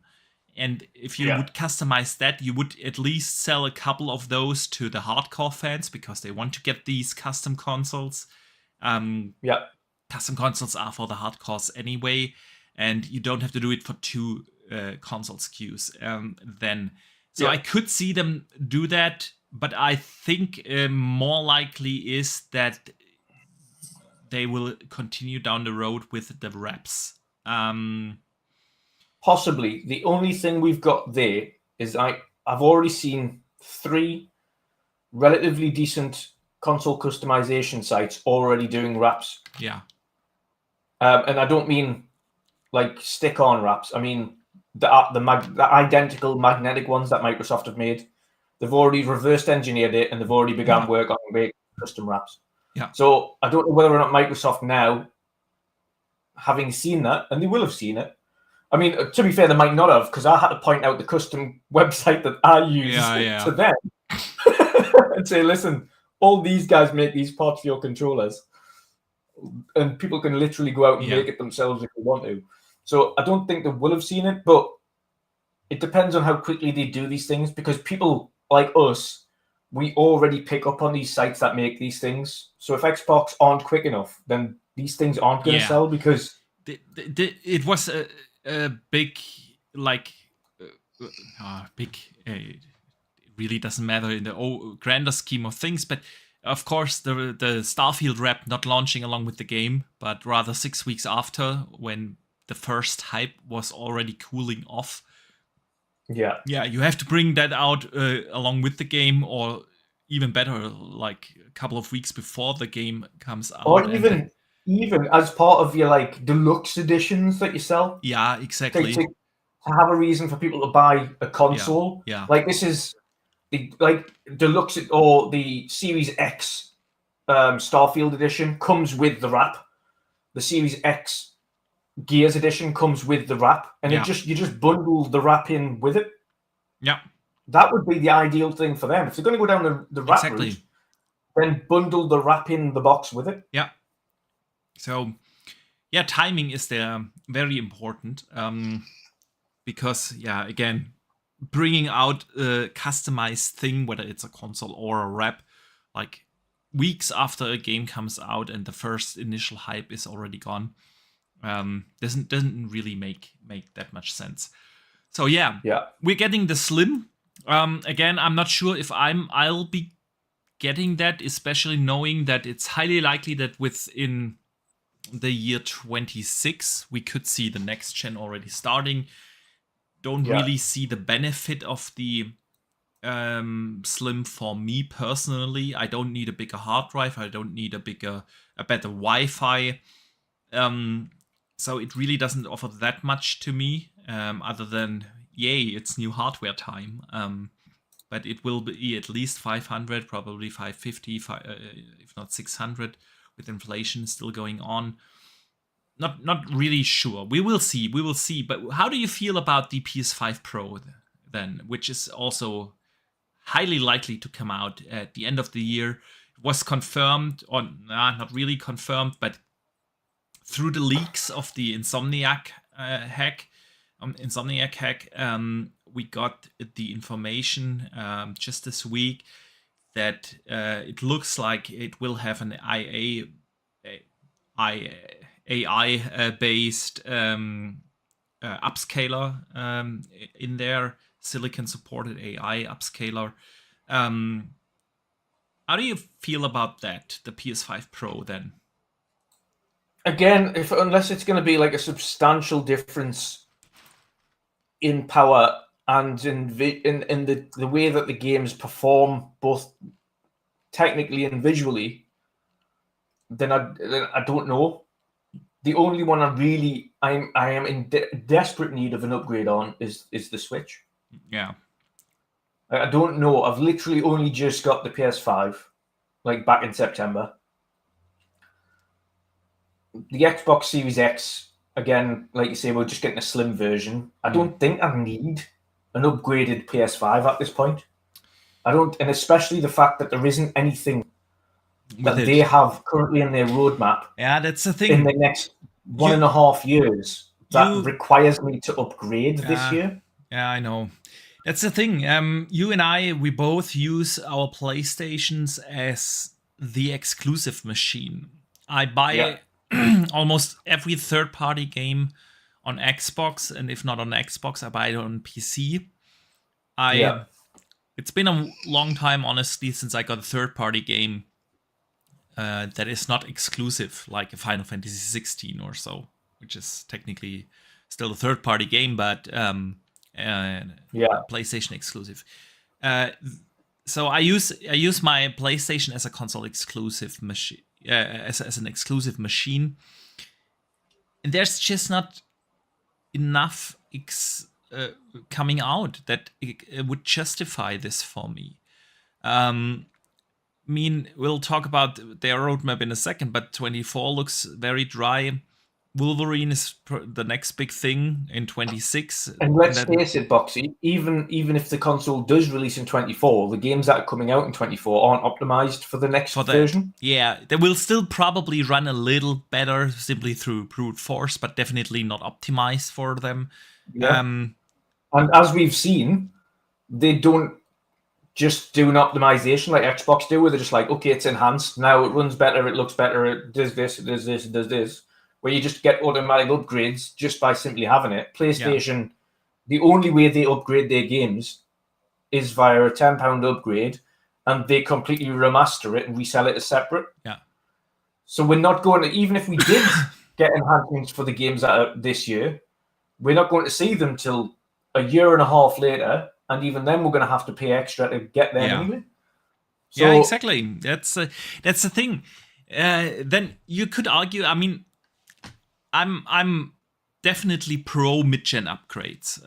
I think 4 years in hardware development are simply a long time. And where you see where hardware is now, and we've seen how a lot of the games perform these days, not even having a 60 FPS option now on these current gen consoles. I think the idea of a mid-gen upgrade is great as an option. Yeah, for those who do not care, who can't afford, they are still good with the base consoles. But for the hardcores that do want the latest and greatest, I think it's a great thing. So yeah. on that side of things, I'm definitely tempted to get it. But then I just think about, okay, what would I be playing on it? Would it be enough to move me over to play more third-party games there? Probably not. I just prefer the ecosystem of Xbox. Well, not only that, then like the best, even at that point, the best version would still be your PC. Exactly. And if I do, especially now that I have the ROG Ally, I'm already like debating every time, where do I get my third-party games, PC or Xbox? Because I prefer playing on consoles over PC, but if I buy it on PC, I can take it with me on the go with the Ally. So it's like, I'm already debating that. This is a hardcore for me. If PlayStation gave me a reason to need to upgrade to the next gen version, i.e. with games specifically being made for that version that I'm interested in, at this stage, there is, even as someone who loves the latest and greatest tech, I have absolutely zero reason to get it. Yeah. Like right now, like I am in no rush. It took me all the way up until this like September gone to get a PS5, because up until that point, there still wasn't really a reason to move up. Yeah, that's a very good point, and let us use that as a segue, because we've talked about this on the show, that the roadmap really looks dry for PlayStation this year. They have The Last of Us Remaster, Last of Us 2 Remaster, which is still super unnecessary. We don't need that. It could have been a patch, man. It could have been a 60 FPS patch, and that's it. And you can sell your roguelite mode or whatever it is that they're doing for it. Sell that as a $10 DLC, whatever. I don't care. Yeah. Like the actual upgrade, that should be free. The DLC that you're doing for it, the roguelite mode, sell that. Go for it. Yeah. But the upgrade, that should be free. Come on. Yeah, that should be free. So they have that, and then they have smaller releases. Like they put up this blog post a couple of days ago. Wow, what to expect? And they put up this list of games that really nobody cares about, like the Foam Stars. Like nobody is talking about Concord. People don't even really know what it is. And then they have like things like Helldivers. And I think the only game that will carry them through this year is Final Fantasy VII Rebirth, which looks phenomenal. And I cannot wait to get it. But then that's it. And we have nothing for 25 so far announced. The next big thing is Wolverine, which looks like it's going to be a 26 title if they don't delay it after this massive hack at Insomniac. There was one thing that they haven't announced yet that leaked through the Insomniac thing, and that is the Venom game, which is apparently or could be like a standalone DLC to Spider-Man 2. But that's about it. So there really isn't a roadmap ahead. And I think there are two reasons. The first is that really the games aren't as far along in development as they should be. So it's they simply can't show them just yet. I think a lot of these big games that people want from Sony, like the next game from Bend's studio and from Naughty Dog and from Guerrilla and so on, will come towards the very end of this gen. So I'm really talking here 26, 27. I think that's might be the window where we would see those games. Maybe they are just, I've seen that argument as well, maybe they are just holding off to show their roadmap for the reveal of the PS5 Pro, yeah, to really sell that system and then show the next Naughty Dog game running on the PS5 Pro, looking simply better or running better than on the base PS5. Could also be, but as of right now, it really doesn't look as an exciting year for PlayStation. Outside of the rumored PS5 Pro, there's really nothing to be excited about. again, the only game that might carry them is Final Fantasy VII Rebirth. And we know that this is only a 3-month exclusive now. And honestly, I'm already debating with myself. Should I get it on PlayStation? I don't know about you.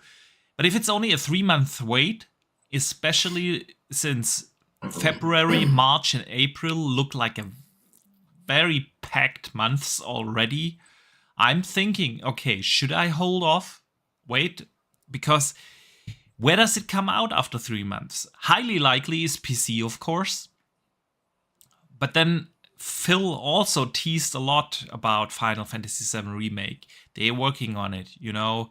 And I could see them release after 3 months. The first and the second one then on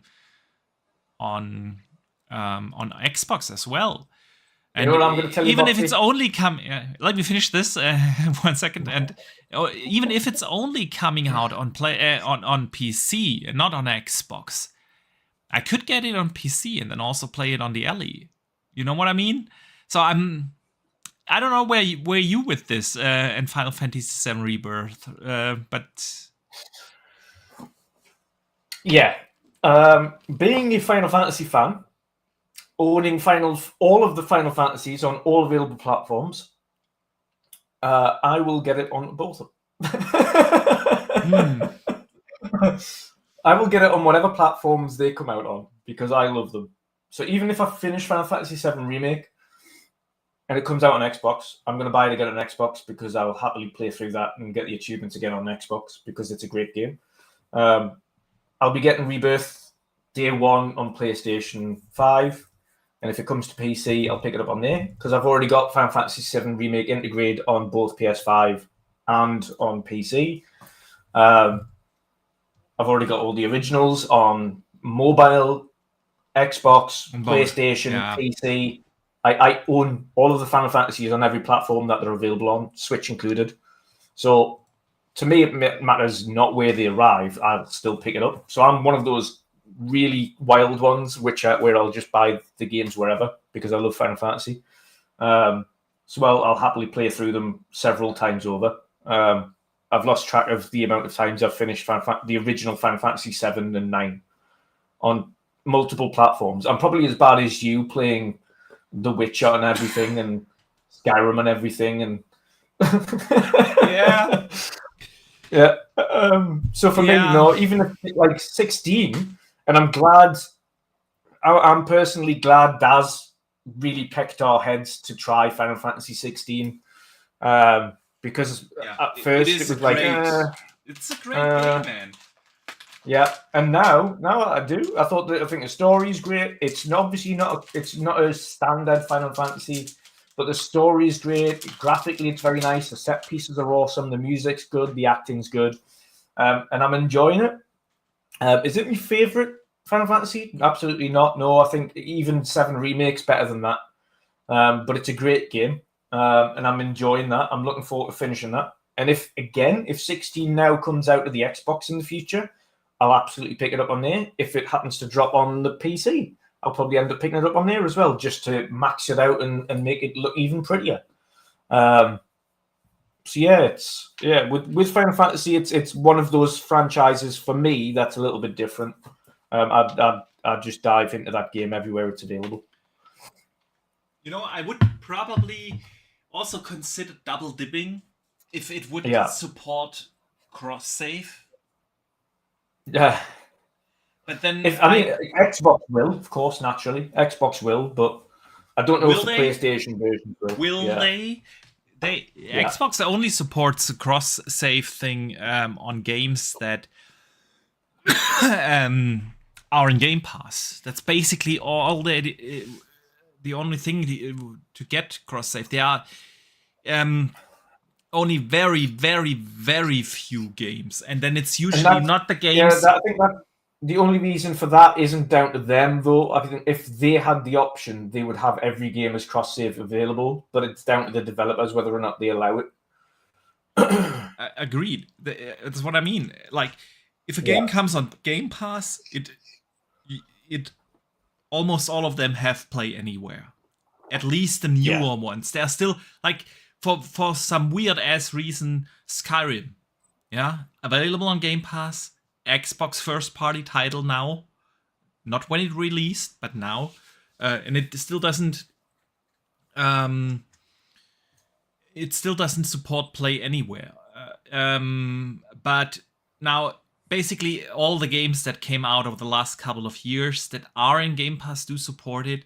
And there are only few other titles that are not in Game Pass that do support cross-save. And it's usually down to the developers to implement it then. Like Diablo. Yeah.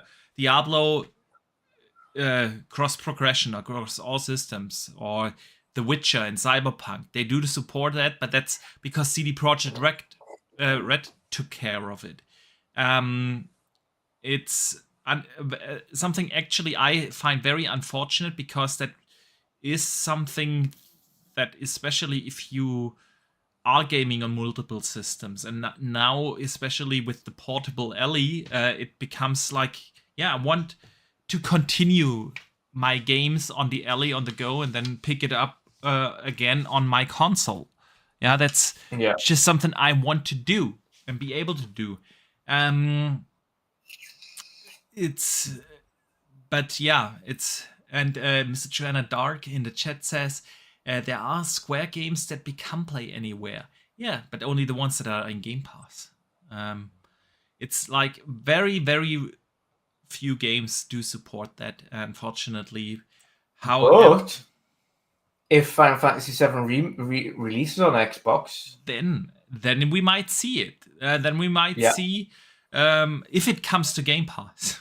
It could very well. It could very well. We've seen their relationship with, and we've seen Final Fantasy XIV coming across. We know that's going to have cross saves, because with it being an MMO, it's tied to an account as opposed to tied to anything else. So that's a bit different. So again, then so the publisher or developer takes care of it directly. Yeah. So that's a bit different, but I could see a world in which, as part of this renewed relationship, they arch, because of the delay in getting Final Fantasy over to Xbox in the first place. I could see a world in which they aim to get the first part of Final Fantasy VII Remake into Game Pass, and Rebirth would just go on sale. I don't think they would get Rebirth on Game Pass when it comes, but I can see a world where Remake Integrate goes into Game Pass day one. I could see that. I mean, again, Phil has been very teasing that. I hear you. We're still working on it, and so on. So, and if Final Fantasy VII Remake, the first, comes now to Xbox, of course, it would make so much sense to simply drop. You know what it is, Boxy? Have you played the PC version? I have not. I have only played it on PlayStation. Right, the PC version has zero graphical options on it. That's weird, man. None. So it's identical to the version that's available on console anyway. And it already has the Xbox button prompts on. So there's no reason why that game cannot just be straight ported. So, everything that they need is there. There isn't any graphical change. Literally anybody who's played it knows that. Because the first thing you do on PC when you go in there is, right, I want to see what this game can look like at its absolute best. Yeah. So the first thing I went into was graphics. Boop, and I was like, right, there's nothing. There was literally nothing. Okay. Fair enough. That's weird, man. Turn it off.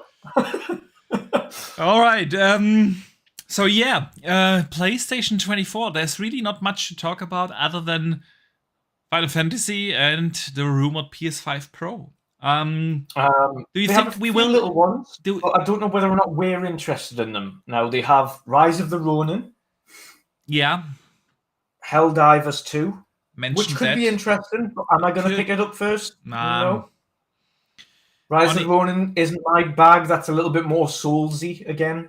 And again, I'm not a big Soulsy person. Yeah. So it's not really for me. I don't really see any hype around Rise of the Ronin. It did show in its very first trailer very well.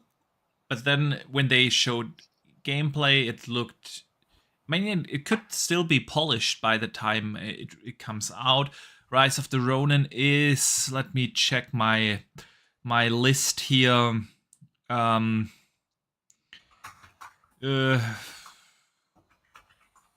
find it. March 22nd March. I don't see any hype around it. It looks like a cheaper attempt to a Sekiro. Also,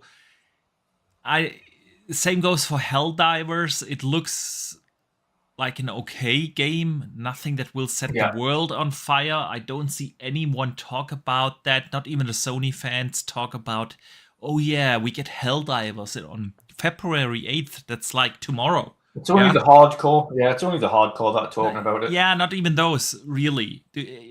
At least not in my bubble. And I follow a couple of hardcore PlayStation fans. It gets and then the other one's mentioned. Lost Souls Aside, and I don't have. That's not even one that I've heard of or come across. Nah, I don't know. The Concord is supposed to come out this year as well.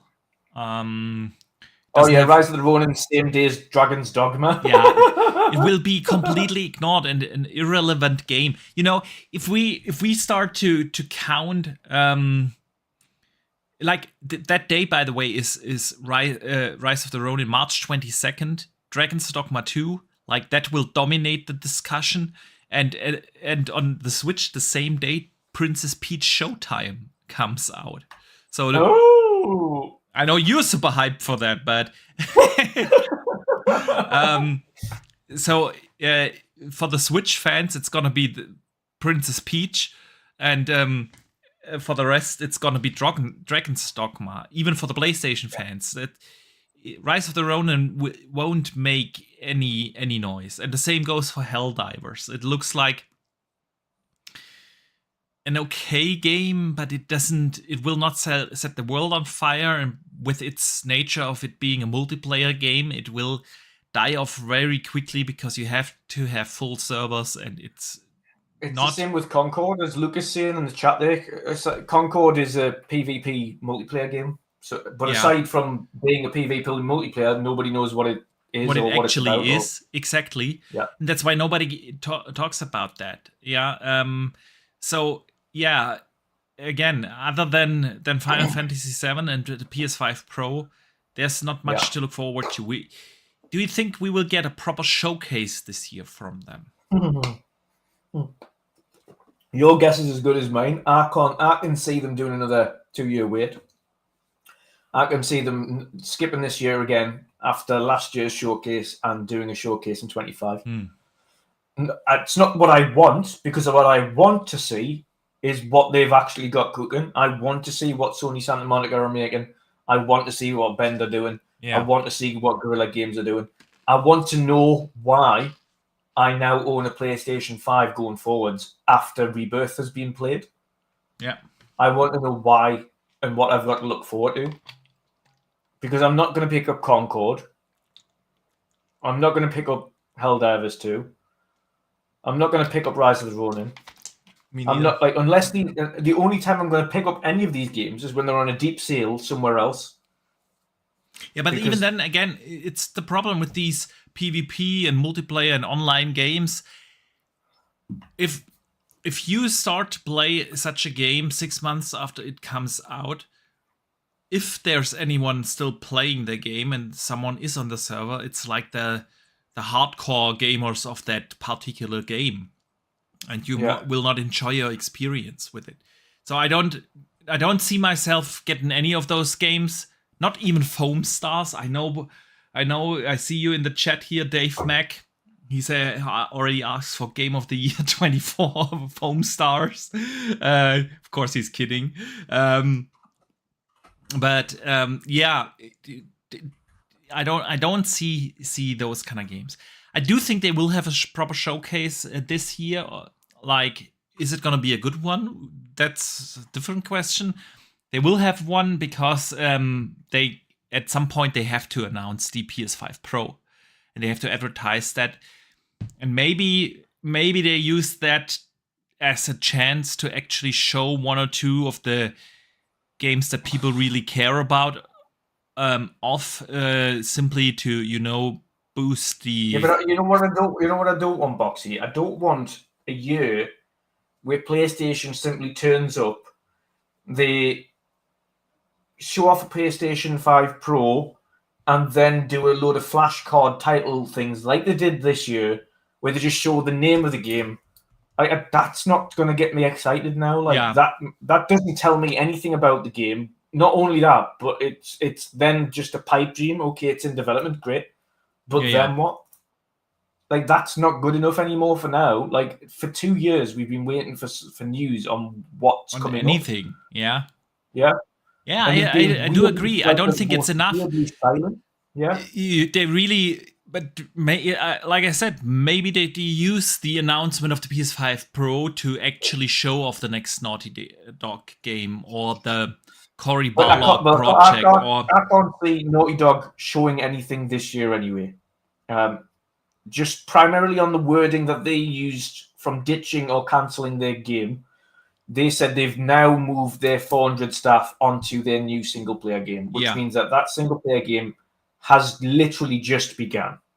Yeah, it's what I said earlier. It's highly likely that those games are simply not in a state to be shown off because they are probably going to target the end of this generation, which is 26, 27, maybe even 28, and that's when we get those high-quality games, like Ghost of Tsushima 2.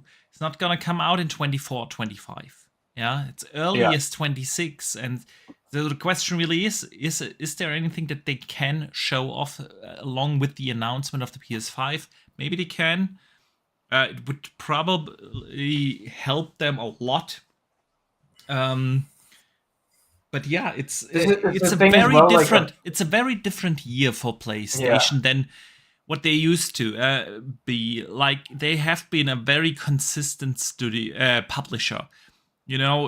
Going back to the PS4 generation. I mean, the launch of the PS4 was the first 2 years were also relatively dry on first-party releases.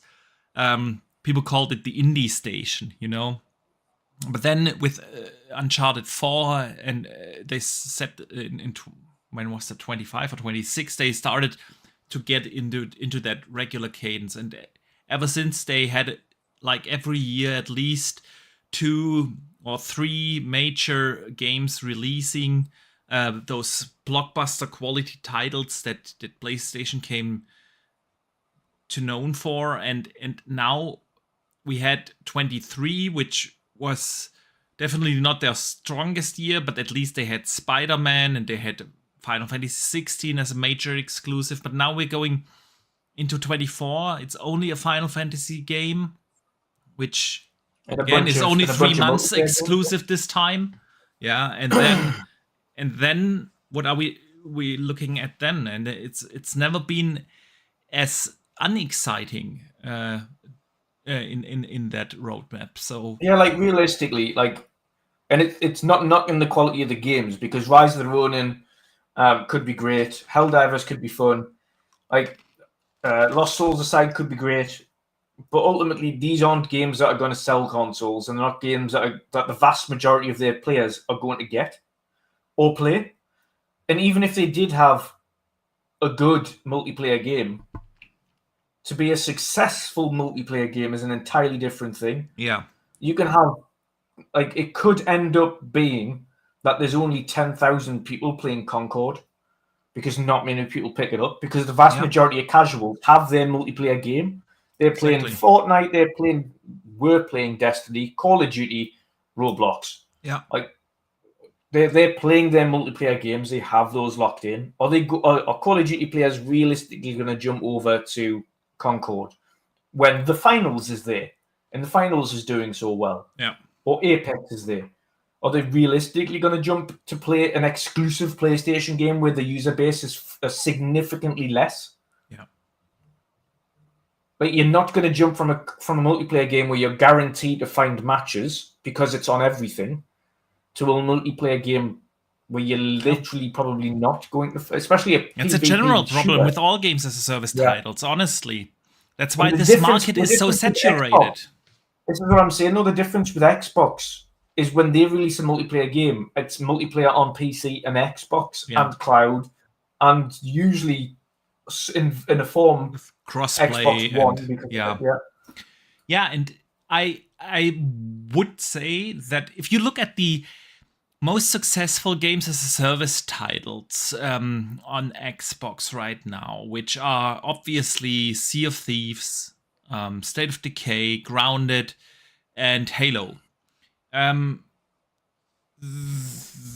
Outside of Halo, all three were not launched to be like this is going to be the new Fortnite killer.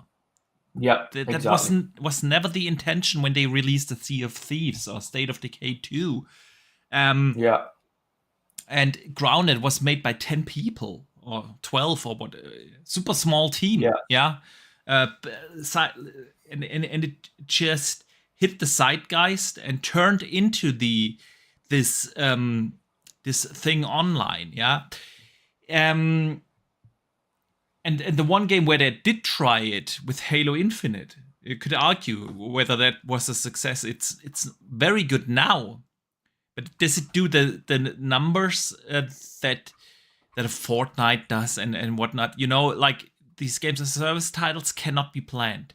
Either you hit the zeitgeist right away or you don't. And that's a general problem with all of these ongoing games, because we all have them. For me, it's Age. For others now, it's the Finals, it's a Fortnite, it's a Minecraft, it's a whatever, Call of Duty. And there's only so much time you can invest into those games. We all have the one or two other games that we play besides an Age 4.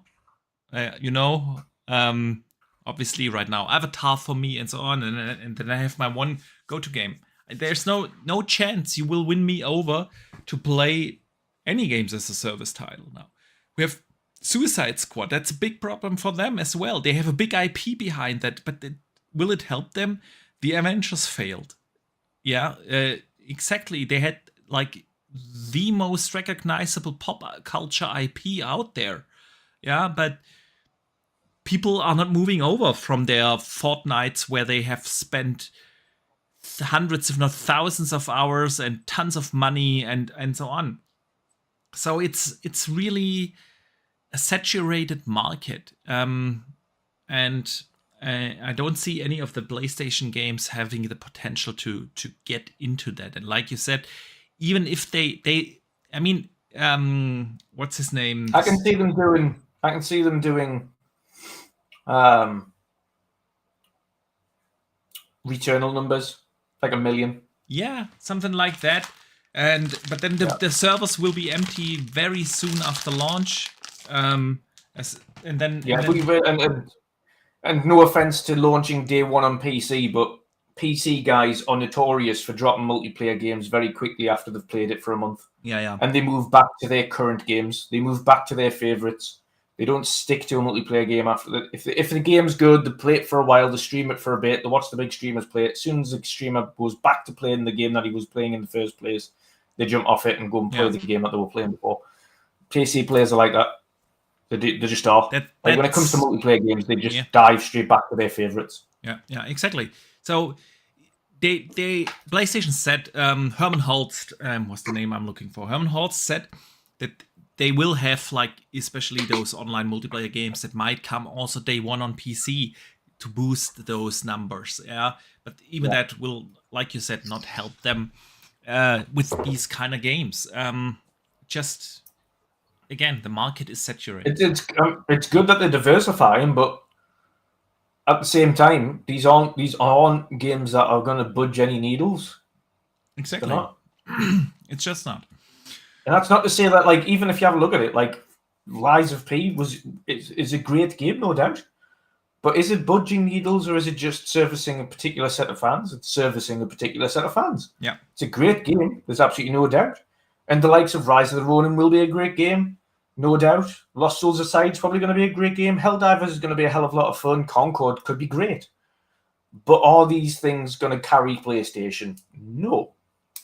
Absolutely.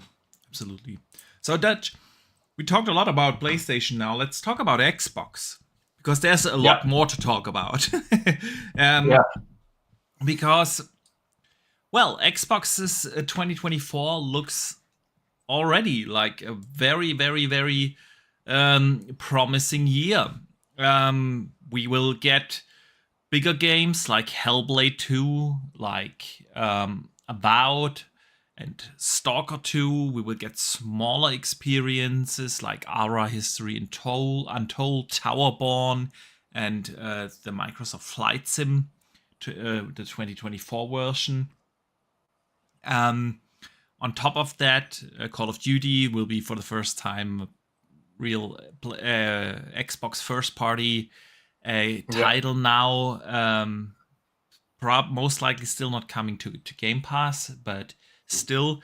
On top of that, they have like a bunch of unannounced games. There are multiple rumors going around.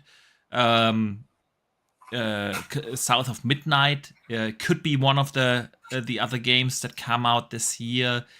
There's also a discussion out there: will there be a Forza Horizon 6? Because it's been 3 years now.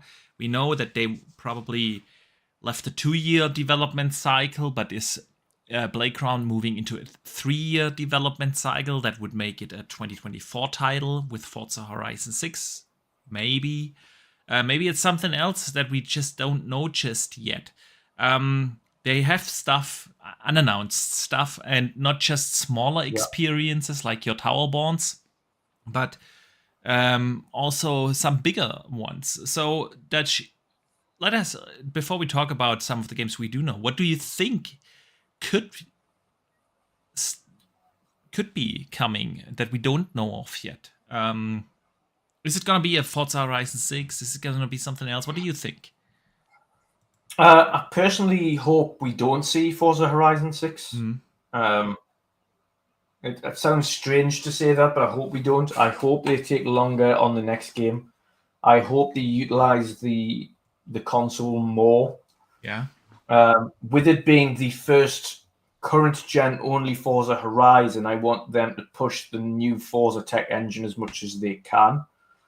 Forza Horizon 5 was a beautiful game, don't get me wrong, but that was Forza Horizon 5 still using the previous version of Forza tech and also on a cross-platform, which means that it wasn't really using everything that could be used on the current gen system.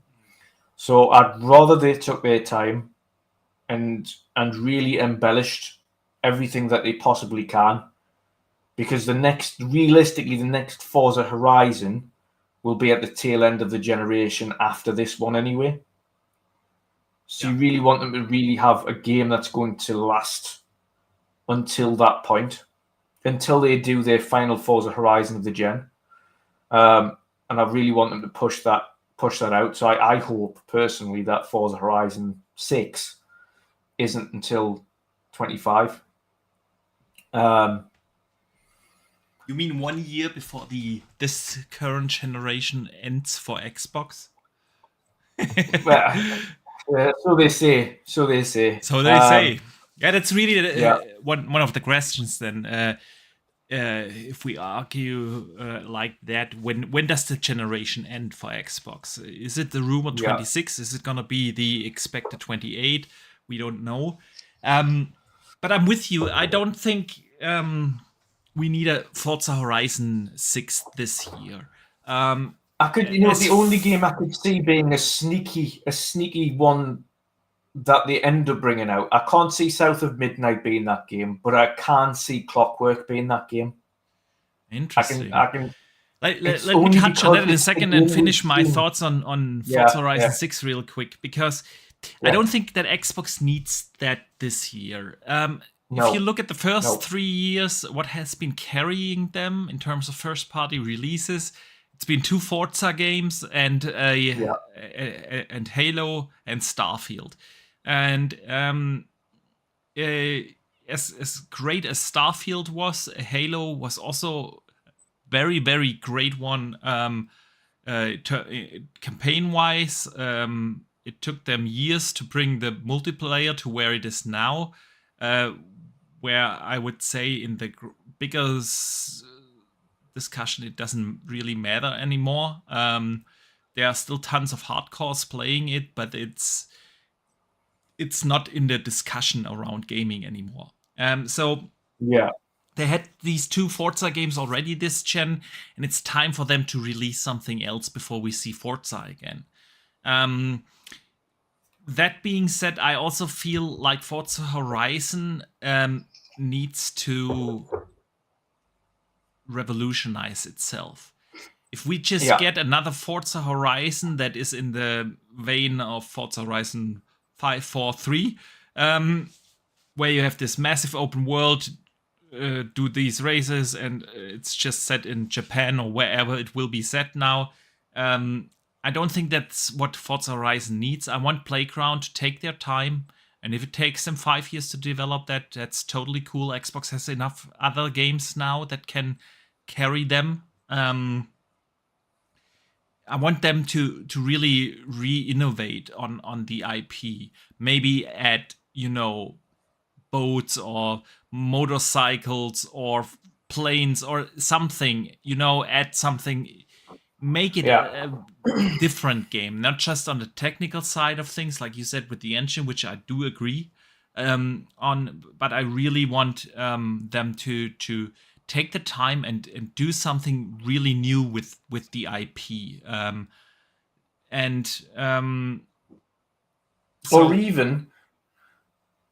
even if you're going to stick with just cars, embellish on that and bring in all forms of the types of car racing into it. So have areas make the biggest map they can, okay?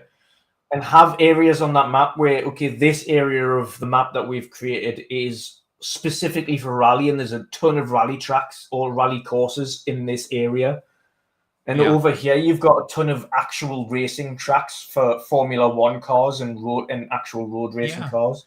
And then you've got an open world segment where you can just do whatever you want with every car, but have certain specialist areas on the map where they're dedicated to certain things. So you have like a Forza Motorsport-esque segment to the right side of the map where there's a ton of circuits and a ton of different circuits, like legitimate circuits you can drive around.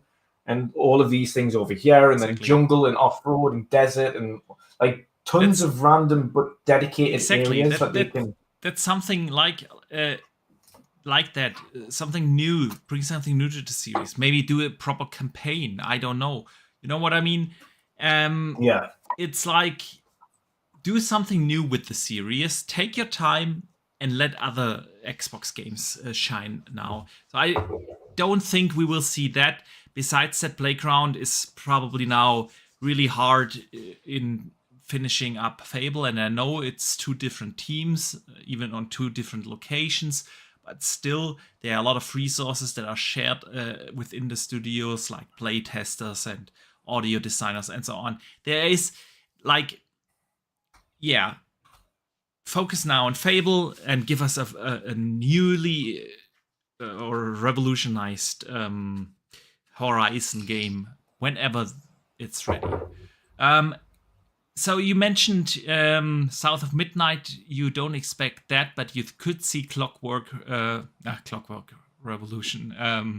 Clockwork. Yeah, we've got the serial good guesser special Nick in the chat as well, by the way. Oh, good day to you, or probably good morning to you. Good morning, sir.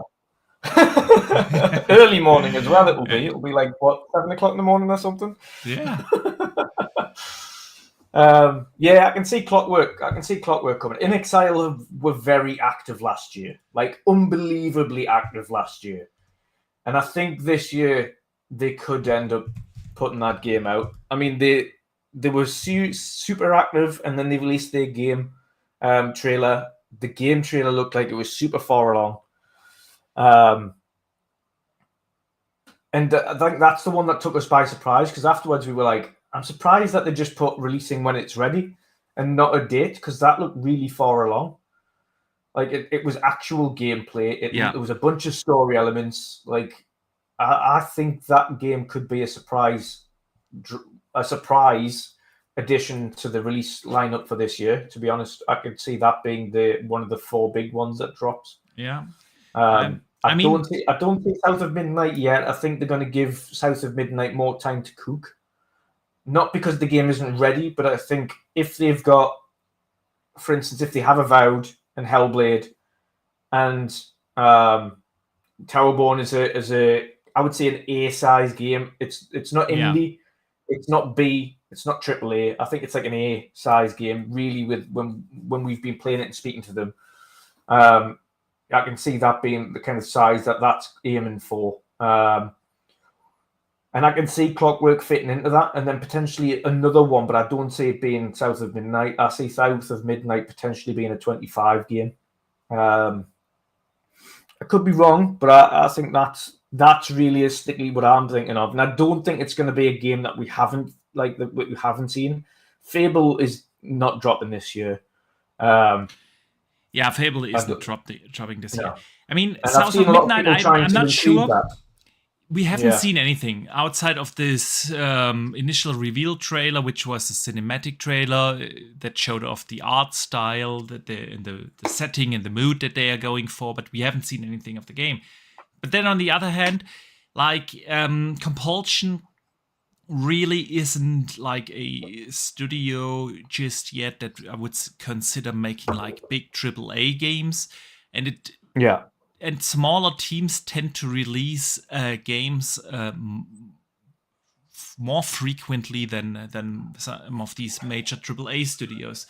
And besides that, there have been a few hints that it could be or that it could be a 2024 release, and it's not just the rumor that is out there. And by the way, Special Nick also thinks it could sneak in here in the chat. Nick, if you want to join, let me know. I will send you a link. We can get you on if you're free. I'll just make sure I've got plenty of drinks and snacks, because that could end up. It could be a long night for us then. But. See, there are certain things like the social team has started to get really active, which is always a good sign. The We Happy Few just comes back to Game Pass this month now. Nick can't join. He's supposed to be working. That's a fair excuse, man, but we need to get you back. If you are ever off work, bro, let me know, and we will get you on. We could even start a little later to make it a bit more convenient with the Australian time zone. But we would love to have you back on here, man. Anyway, South of Midnight, I could see that happening. It's definitely something within Exile. In Exile, I do agree. I was totally surprised by how much they've shown from Clockwork.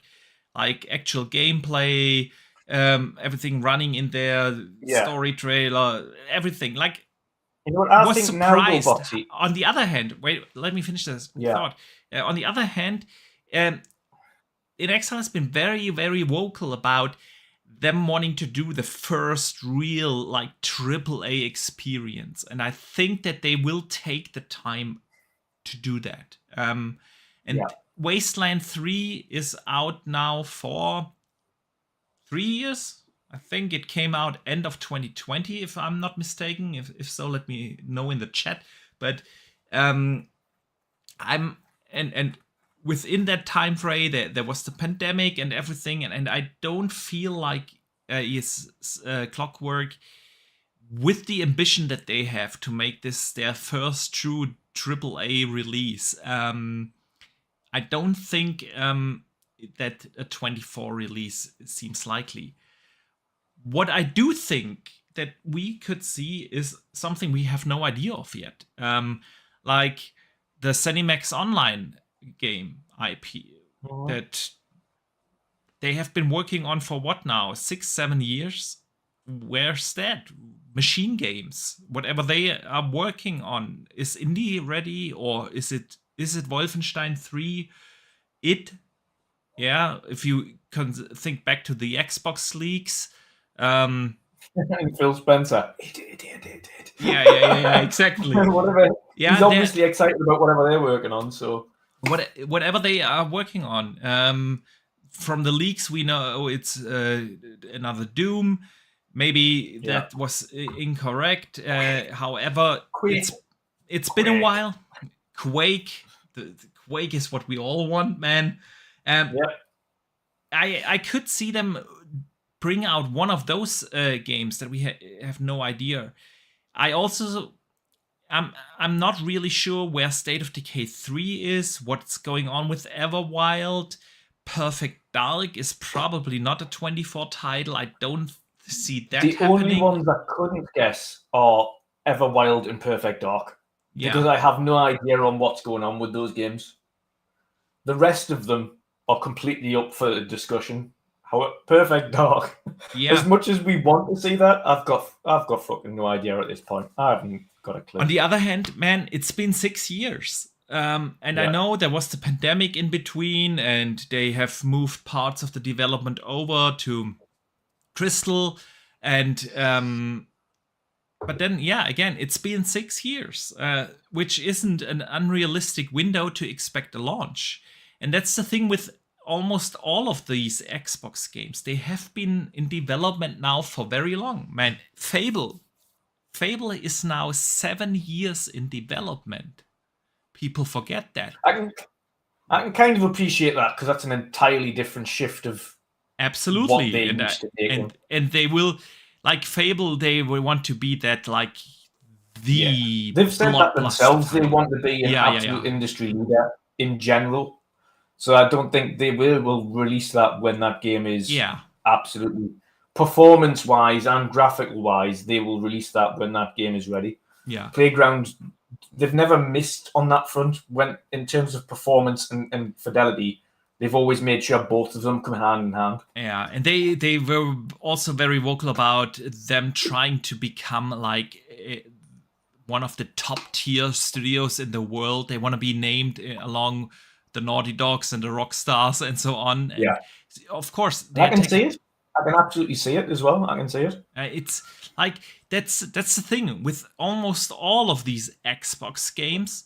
They have been in development now for a very long time. Even, I know we are not in that day and age anymore where every 3 years you develop a major AAA games. Development cycles are longer now. 4, 5, 6 years. But not all, but most of those games have passed the 6-year development time. So there is plenty of room for games. ZeniMax Online has been working on 8 years now on their new IP. I mean, this is the point I was going to make before, Boxy, as well. I think we're at a stage now, and they've touched on it a couple of times now, where they're now having to think about what they release and when, as opposed to when the studios are ready. Because I think a lot of the studios might have things that are almost or close to being ready.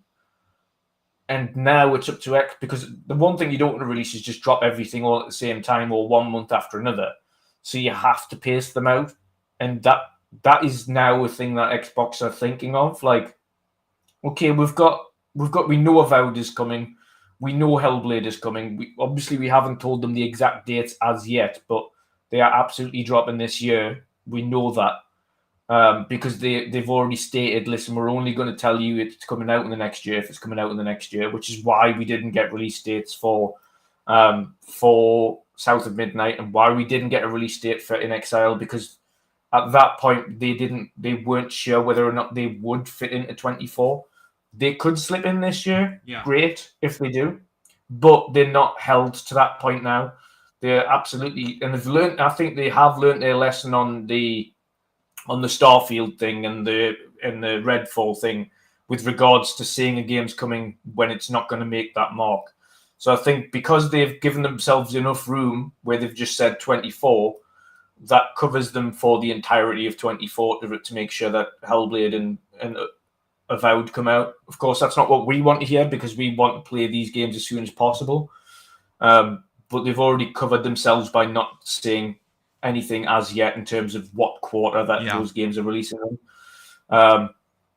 But on that front, they've also got the headache in which, as you've pointed out, a lot of these games have been in development for a significant amount of time now. So it's up to them to find that roadmap of what games release when.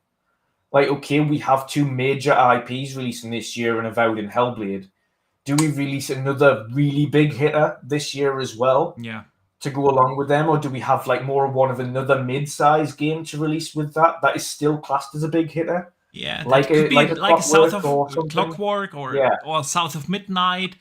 There's or also do we just push out a big game next year instead? Yeah. And I think this is and it's a good issue to have now, but it's something that I think they're juggling. I think that's the reason we haven't seen what else is coming yet, because I think they're thinking, what are we attacking this year?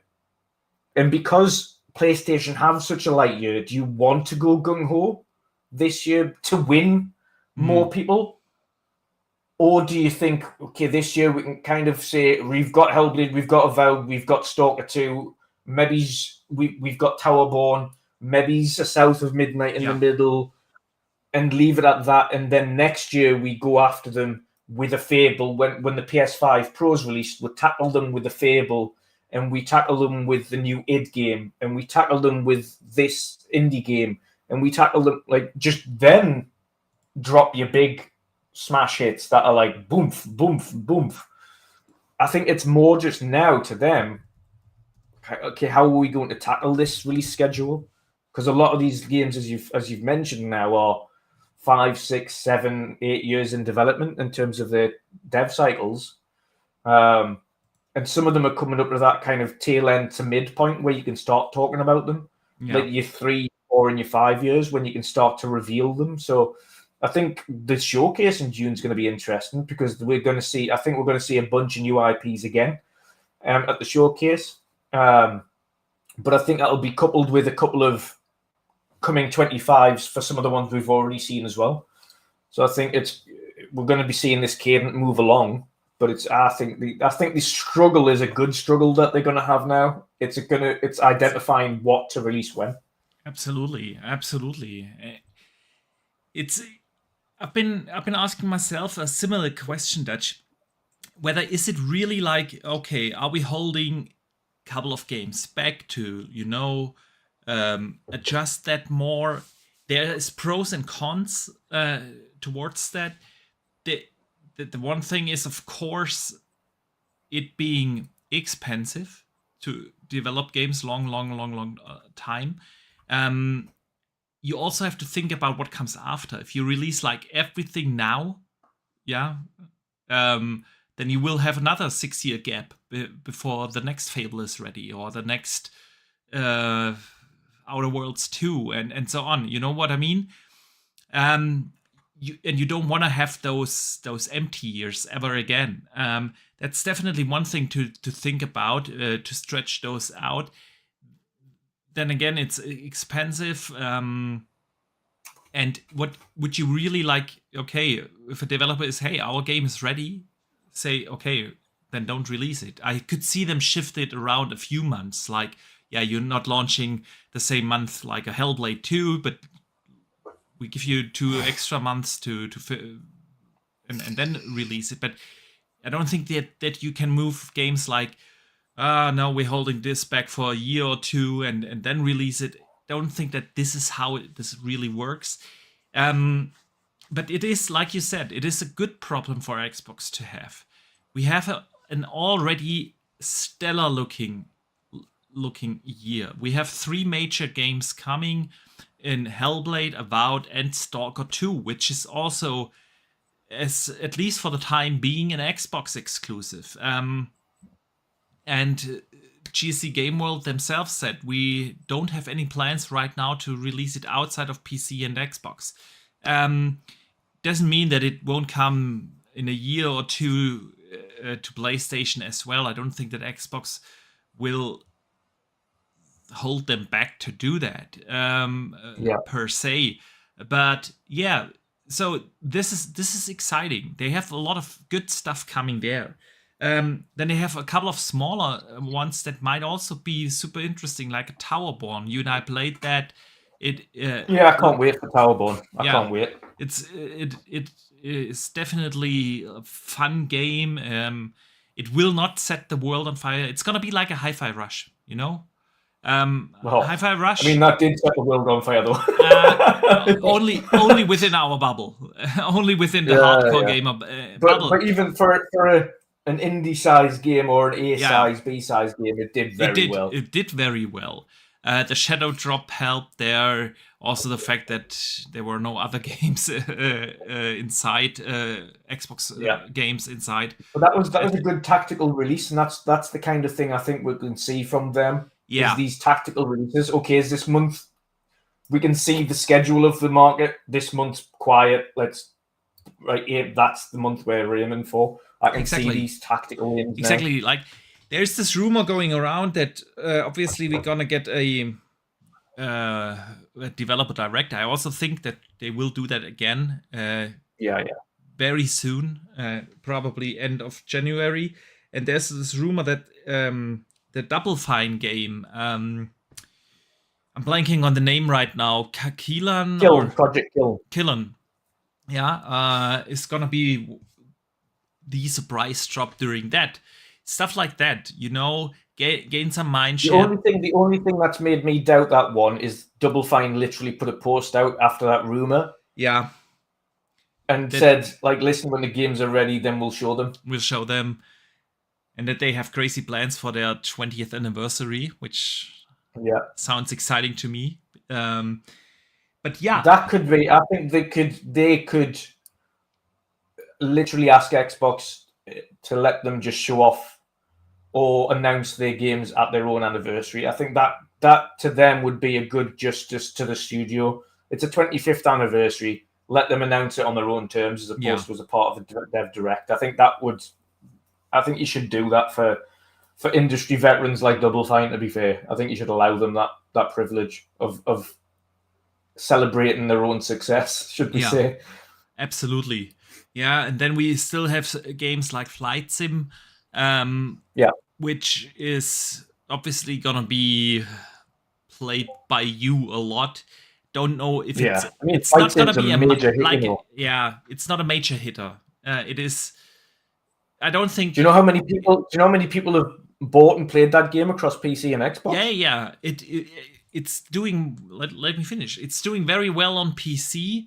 I don't see this as a needle mover in the grander ecosystem. I don't think that's no.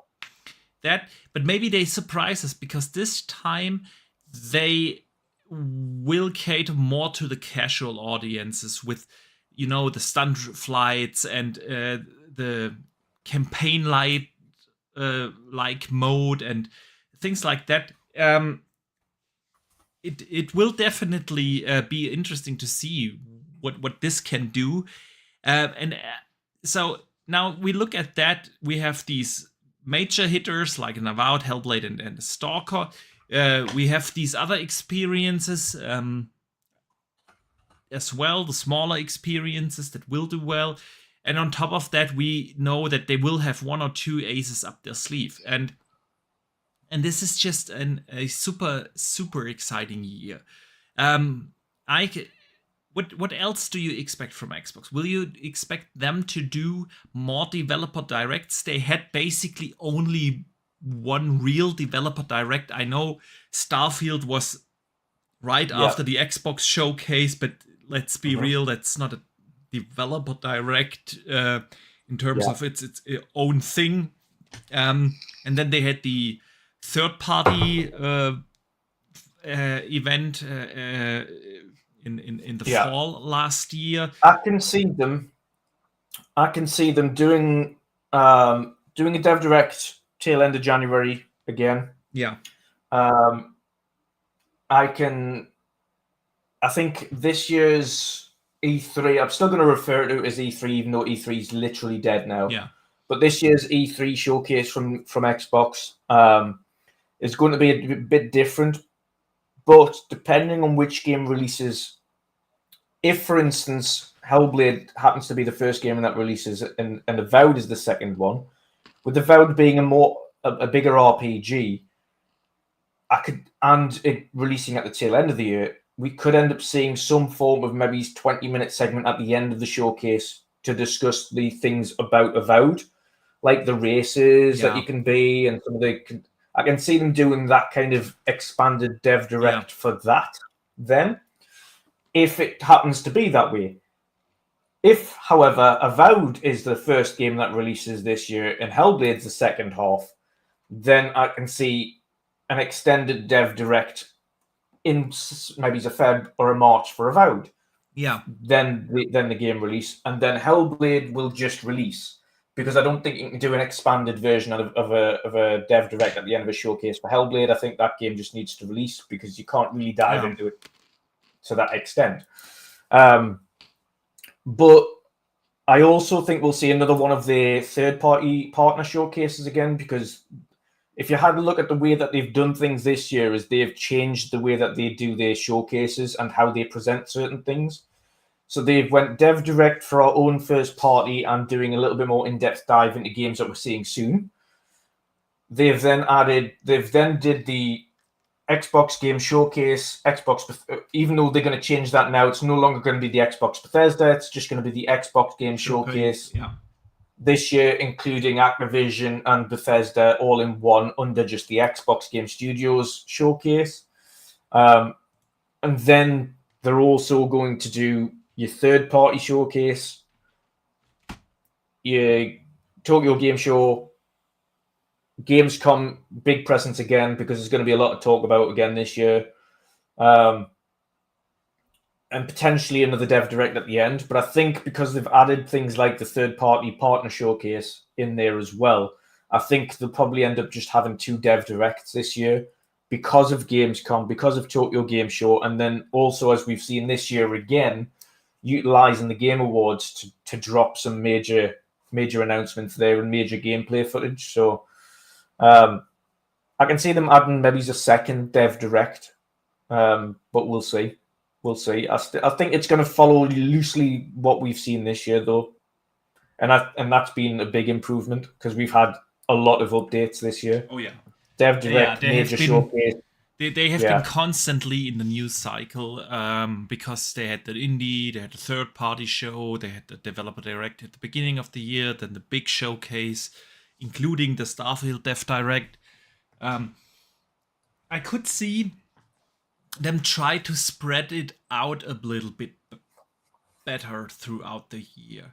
Have a developer direct now in January to basically lay out the roadmap for the first half of the year, then have the major showcase in June,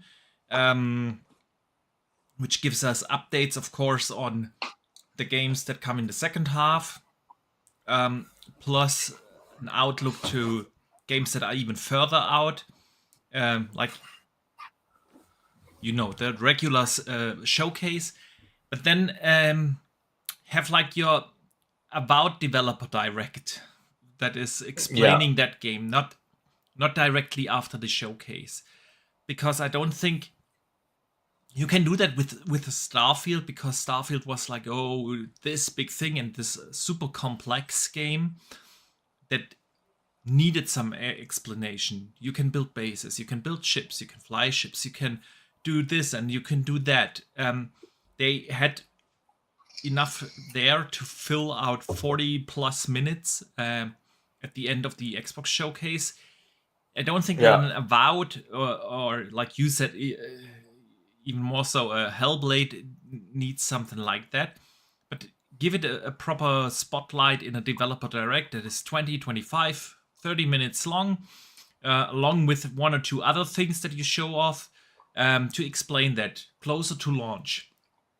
So I do hope that they spread it a little bit better out. But I do agree. I think that they will loosely follow the blueprint of 23, which makes sense because it was a great thing last year. So Anything else you would expect this year from Xbox? Yes. In terms of hardware announcements, a controller. I think we'll see the controller revision. Yeah. Potentially see the slim model that has been mentioned, but I don't know whether or not the slim model's been ditched in order to do the next gen earlier. It depends on what route they've taken, because I've also I don't heard think that they they've will ditch it, honestly, because why would you do that? A Slim is actually long overdue, because the Slim is not just for us, it's also for them. It's a chance to manufacture the console more cheaper, much more cheaper, with a shrink die size, with a cheaper memory. Yeah, but again, they can theoretically do that in the current model without changing the model itself. Yeah, but if you change PlayStation have done that multiple times. Yeah, but if you change the model, you give it a fresh paint, and you make it again more attractive. So I don't think that they will ditch it. PlayStation. Yeah, you throw a big slice across it and shrink it a bit. But even then, people talked about the console again. Like, so I definitely think that they will bring out that slim model, and it has nothing to do with when next gen actually comes out, whether it's 26, 27, or 28. So yeah, but I do agree on the controller. I think the question will be whether it's gonna be like simply the new controller that is packed in then with the slim, and going forward, or whether it's going to be an Elite 3 kind of controller thing. Nah. I think if we're seeing Elite 3, I think the Elite would be possibly next year. I know everyone's dying for a new Elite, but I can see them doing a generic controller update first, and packing in a lot of the new features into the base controller, and continue to refine. I think one of the main issues, there's a couple of main issues they need to sort out with the Elites. Specifically, they really need to figure out the bumpers. The bumpers are a serious issue when it comes to failing. Serious. Like this is the first time I've had a part on a controller that's failed through just regular usage. And my Halo controller, the right bumper is failing, and there's no amount of pressurized air or cleaning or anything like that that's going to solve that problem. But that is just a failing part now, which is unfortunate. It just requires me to press really hard to get it to actuate. And it's obviously not great to see, but it is what it is. They need to figure out that issue. Also, in terms of stick drift, they need to go over to mag sticks. We mentioned that to them. So they need to sort the bumpers out. They need to sort the sticks out. Even on the base controllers, I think they should go to mag sticks. So I think there's a lot of refinements they can do just generically for quality of life for everybody before they just target the Elite. Because as much as we love the Elites, they're again for the hardcore. Yeah. You need to bring some of these hardcore features like mag sticks and improved quality of life to the regular controllers first, and make sure your brand as a whole is just better. Yeah. And I don't think target the... I do agree that they need to bring those features into the mass market, but I don't think that quality is the reason to do so. Because the regular controller is just fine in terms of quality. I do agree that they have room for improvement there, but there's no general need to do that, because you want the controllers to occasionally break, because you make a lot of money of selling accessories. And you do it's not like a big problem that people are like out there, like every controller gets stick drift and in every controller the bumpers break.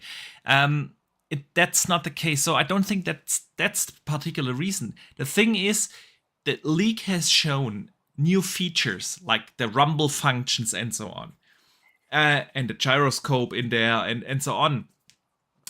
If you want developers to make use of those kind of features, like the improved rumble features, you have to have a certain install base out there. Yeah. And it definitely helps to have the regular console, the regular controllers, to have those features, simply to get the install base out there so that developers have an actual reason to make use of those kind of features.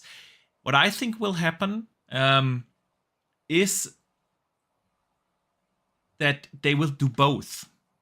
They will do the regular console will get a new controller with all those features that we've seen in the leaks, like a better rumble and so on, and the gyroscope and so on. It will have that, and at the same time, they release an Elite with all those new features. They have yet to release an Elite that has the capture button. Yeah, they haven't released. Yeah. So, Yeah. And including that, of course. Then the issue they've got with that, and we've mentioned that, is specifically to them, is where do you place the capture button? And we've said specifically, like at the top here, you already have your sync button.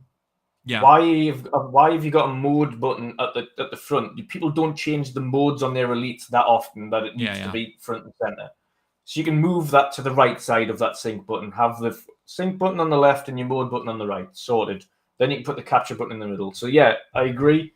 There is refinements that's needed, but I think overall the refinements need to be. All I'm saying really is the major refinements need to be in the stock controller before you start bringing them, because the stock controller for PS5 was what came out first with all of the features. Yeah. And then they brought out the Elite, their Pro version exactly. with really not many bells and whistles. They had the interchangeable thumbsticks, so you can replace them if they break, which I think is good. However, the cost of the thumbsticks isn't great. So we will see, but I think there has been a demand for a improved Elite controller, an Elite 3 that has better rubber grips, better bumpers, better everything. And if you combine that with a regular controller that has new features, I think it would make sense, and I could see that happening, man. I definitely could see that happen. So anything else we would expect from Xbox this year? But I think we mostly covered it. We talked about showcases, games. We talked about console and accessories. Guys in the chat, if you expect anything to happen on the Xbox side of things this year, let us know. Potentially an additional refinement to Design Labs. What would you refine? I think some customization stuff in Design Labs could be coming soon.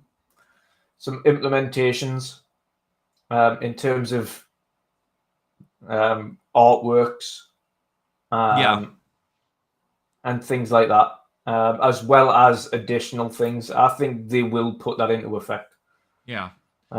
So we could end up seeing, for instance, I don't think we'll see, as much as we'd love it, I don't think we'll see Design Labs for your consoles, because that is a little bit more work. But I can see, instead of making limited edition Starfield, being able to choose any shell that is released, having a Starfield shell available in Design Labs and being able to change the buttons on it, or having a Gears shell available and being able to I can see them implementing IP shells on Design Labs and doing that, because that is another level of customizability, and I think that would fly off the shelves. Yeah. If you give fans the ability to choose their favorite franchise on a controller, and not it just being limited edition, and then even potentially engrave their name on it, like you can do on Design Labs, you're going to absolutely do that. So, and it, to them as well, it's because they've already got that set up. They've already got the ability to do these patterns and things set up. That isn't difficult for them to do at that stage. So I can see them potentially revising the Design Lab's kind of availability on certain things there to make it a little bit more exciting and people creating more things on that. Yeah, sure. It would make sense. I could also see them honestly bring the console reps to Design Lab. Possibly, yeah. But yeah, we shall see. It is definitely an exciting year for Xbox fans. They literally started this year by tweeting out on the official Xbox account LFG. Yeah. They know they have a great year ahead, and so did Jason Ronald as well. To be fair, and he's all hardware. Yeah, true that. But Dutch, we are closing in almost on 3 hours, and we have yet to talk about a couple of great games that will come out from third-party publishers. Let's go through the year. What we know so far, in January, there are plenty of more, but we just talk about the bigger ones. Prince of Persia, The Lost Crown, is gonna kick off on January 18th. That's like in 2 weeks. The review codes are already out there. I know people playing it. You looking forward to that? No. Really? Because I'm actually thinking about not getting for 40, this. Not for $40. No. It's apparently a really big experience. It takes about 25 hours to beat the game. It's a Metroidvania, Prince of Persia. I love that Ubisoft gave the idea of a 2.5D side-scroller a chance. It's the team behind Rayman Legends, which was a phenomenal platformer. So I'm actually thinking about getting this. Then we have the last. It was, but then the thing that always gets me is then you think of other unbelievable kind of side-scrolling Metroidvanias like Ori and things like that are coming out, and but they are not coming out. There's no new Ori coming out. There is no, they're a massive game, of course, but you know what I mean. Like games of similar size that are significantly cheaper and offer an unparalleled experience. And then you look at what's its face, the one that you're looking forward to as well. That's on not Hollow Hades, Knight, the other one. Hollow Knight, Silksong. That's not going to be $40. Yeah, even if it was $60, I would get it day one. I know you would, but the point is like in terms of a side-scrolling platform, I'm paying personally, I'm not paying $40 for that. I'm not. Okay. Like it's ultimately like an indie experience as it was, and there's very few in the indie space that are going to I find it slightly insulting when some of these amazing indie games are dropping at 15, 20 quid, and then Ubisoft drops a side-scroller for 40 odd and of similar development. The thing is that Ubisoft games usually really quickly drop in price. Yeah, they do. Yeah. And when it drops down to like $20 or maybe 15, I'll pick it up. But I'm not looking for. I'm definitely not a day one because I'm not paying 40 quid for a side-scrolling 2D platformer. Well, I might. I'm waiting for a couple of reviews of people that I trust, and embargoes are down next week, so not long to wait. So in January we also get the Last of Us remaster, aka the full price patch. We talked about that. Tekken 8 is coming out on January 26th. Played that with Gas at Gamescom. Yeah. And he kicked my ass. I attempted to play that, but every PlayStation 5 failed. Me and Erwin were trying to play against each other, and every PlayStation we were trying to play on failed, so we just give up. At the one stage we were able to play in that demo, we played I think 3 or 4 matches. Until I gave up because Gas is really good, and I suck at fighters. Because it's simply not my genre. But it could be a good one. And then February 2nd, Suicide Squad is gonna come out. I really wonder how this is going to do, because I love Rocksteady. I mean, the Arkham games, one of the best video game series ever made. Seriously love that. But this is a very different one. This is really, it has this games as a service elements in it that nobody wants there. It is colorful. It is very different game than the Rocksteady games we got so far. Yeah. I'm still excited for it because they've put out actually a series of clips over the last weeks and months, and it looks like a really good game. It really does. I just won't play it as a games as a service title. I'm gonna play the campaign, enjoy my 20, 25, 30 hours or something with it, and then be done with the game. But if I get a great campaign that I enjoy out of this game, I'm already a happy gamer. And it looks like a very fun game. Traverse looks fun. It's beautiful. There's a certain humor to it. I really cannot wait. I want to play that. Don't know where you stand with Suicide Squad. You're not the biggest superhero fan, but yeah, it's again. I'm not going to be. I'm definitely not going to be doing it day one. 100% not. I'll be waiting for that. I can see that game eventually going into Game Pass, and that's ultimately where I'll play it. Yeah, right.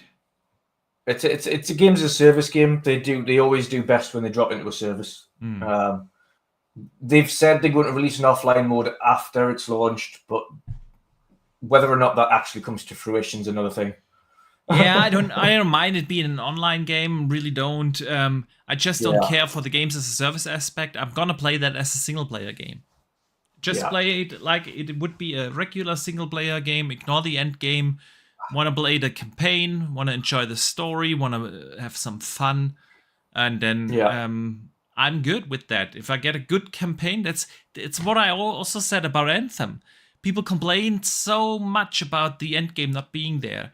But they ignored the fact that you got a really good campaign that had great gameplay mechanics that lasted for 20, 25 hours till you beat the campaign.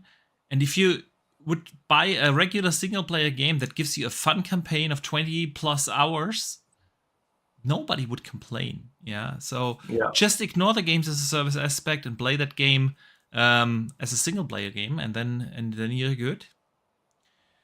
So in February, we will also get besides Suicide Squad, we will get Helldivers 2 and Final Fantasy VII Rebirth. We talked about that. And Dutch, your game of the year comes out, Skull and Bones, on February 16th. That game is going to tank. Oh, yeah. It's going to be so irrelevant. I'm looking forward to seeing those reviews. Oh, my God. That could end up being one of the worst reviewed games this year. I agree. And then it's finally over. Ubisoft can move on and do something else. In March, we already talked about Rise of Ronin and Princess Peach Showtime, but we will also get Dragon's Dogma 2 on March 22nd, man.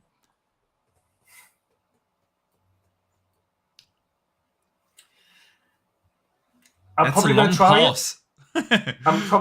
it. It depends on how I'm faring with Final Fantasy VII Rebirth, which is the 20th of Feb or 29th of Feb. Is it 20th or 29th? Is it leap year this year? 22nd, March 22nd. No, I was talking about Final Fantasy. Oh, it's 29th. Yeah, so it is leap year this year. So yeah, it depends on how far through Rebirth I am at that point. Whether or not I pick up the game in March 22nd. Because I'm going to be going all in on Rebirth. I'm going to be thoroughly enjoying that. I can't blame you for that. Really can't, but it is... And again, I haven't played the original Dragon's Dogma.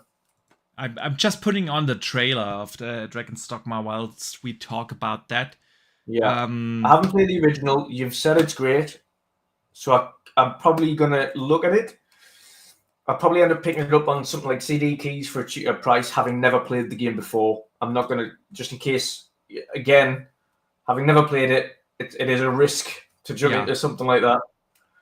And I'd rather not take the full price risk immediately when I've never played the game before. And the previous one could very well hold up, but again, some of these older games don't, from a control standpoint. They feel a bit janky. So it ends up doing more damage, I think, if I tried to play the original first and going back to it. A lot of people have done that with Alan Wake. And I've just said, listen, you're better off just watching a catch-up of Alan Wake 1 and just jumping into 2, because Alan Wake 1, control-wise, is janky as hell. Like, it doesn't hold up control-wise. Story-wise, of course, it's great. Yeah. But control-wise, it really doesn't hold up, even the remastered version. So you're better off just, if it's bugging you that much, just play the second and watch a catch-up of the first. And I think that's what I'll do for Dragon's Dogma. Unless they've said it's not a direct follow-on, in which case then I'll just jump into Dragon's Dogma 2 and enjoy that as a sole experience as new. I mean, it is a sequel, but I expect that game to be... You probably must not have played the first one. You might miss certain nuances and so on. But man, look at this game. It drop dead gorgeous. It's Dragon's Dogma is a very different RPG, than some of the regular Western RPGs. It was a very unique one. It is a very deep RPG, let me put it that way. So you really have to put in a lot of you really have to invest in that universe or game to get everything out of it. But it is a great and phenomenal looking game, and I really cannot wait. And I've heard Jess Corden on the Xbox 2 podcast saying that he expects this game to be like this Elden Ring moment, where nobody has it really on their radar, and then suddenly it will blow up. And I think that it could be something like that, because this is really a game that people should not sleep on.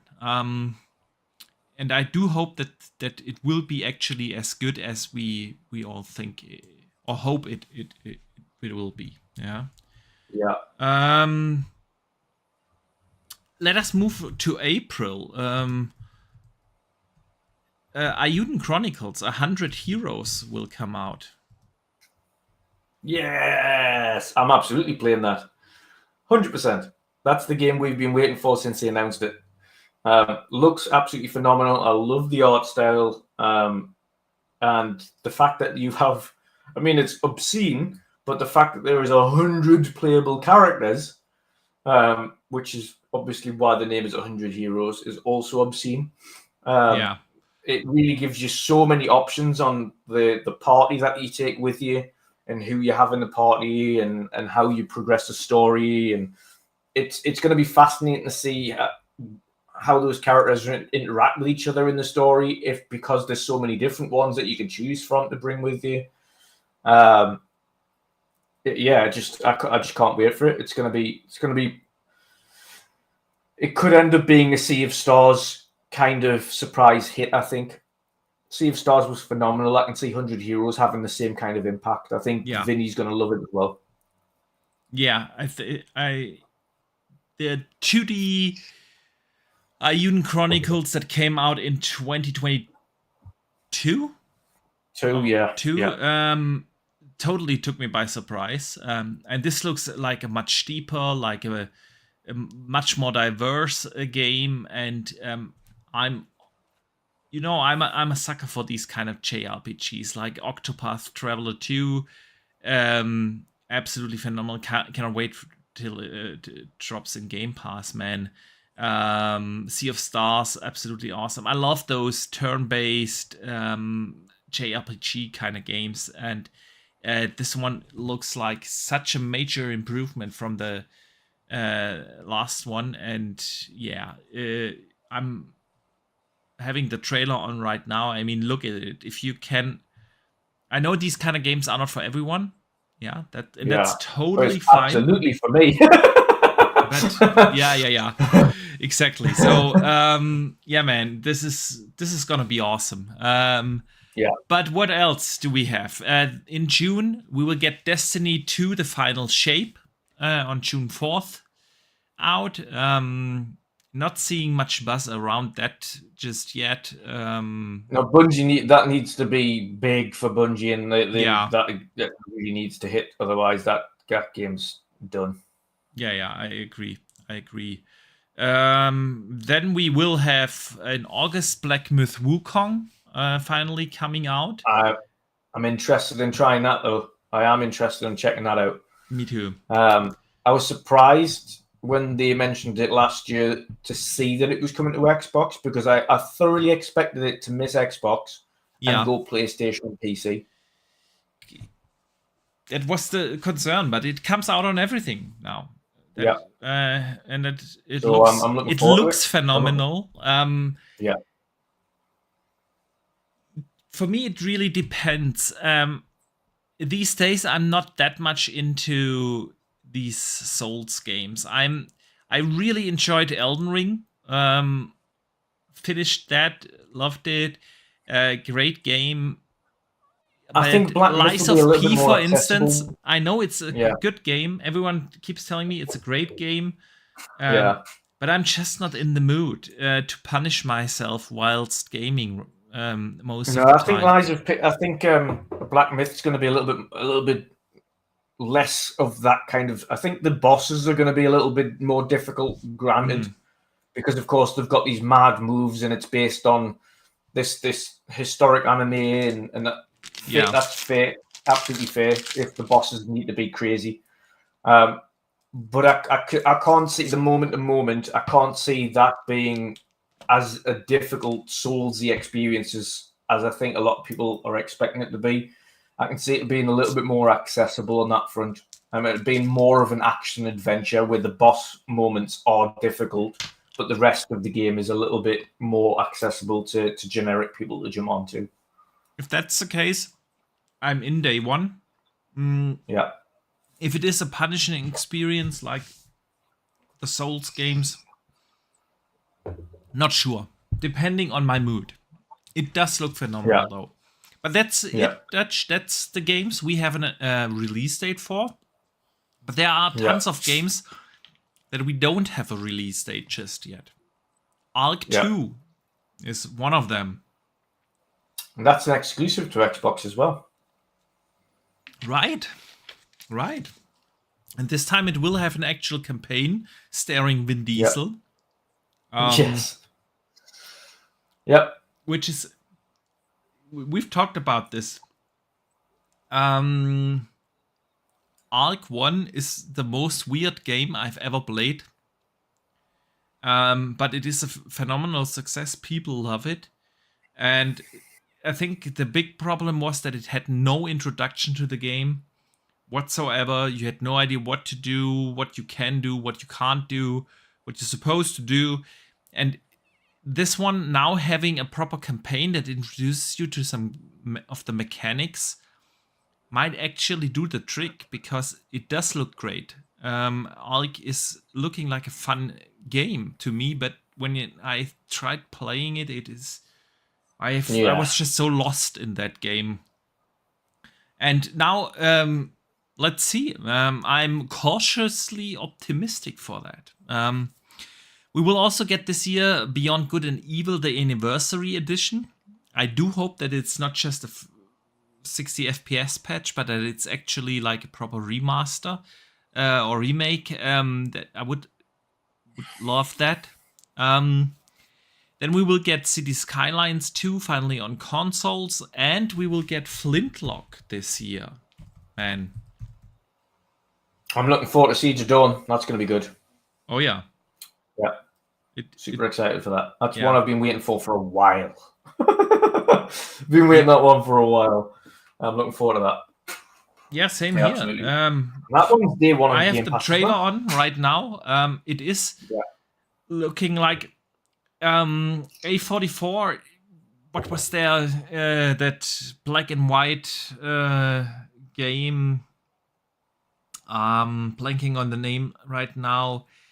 They really try to do something special with Flintlock now.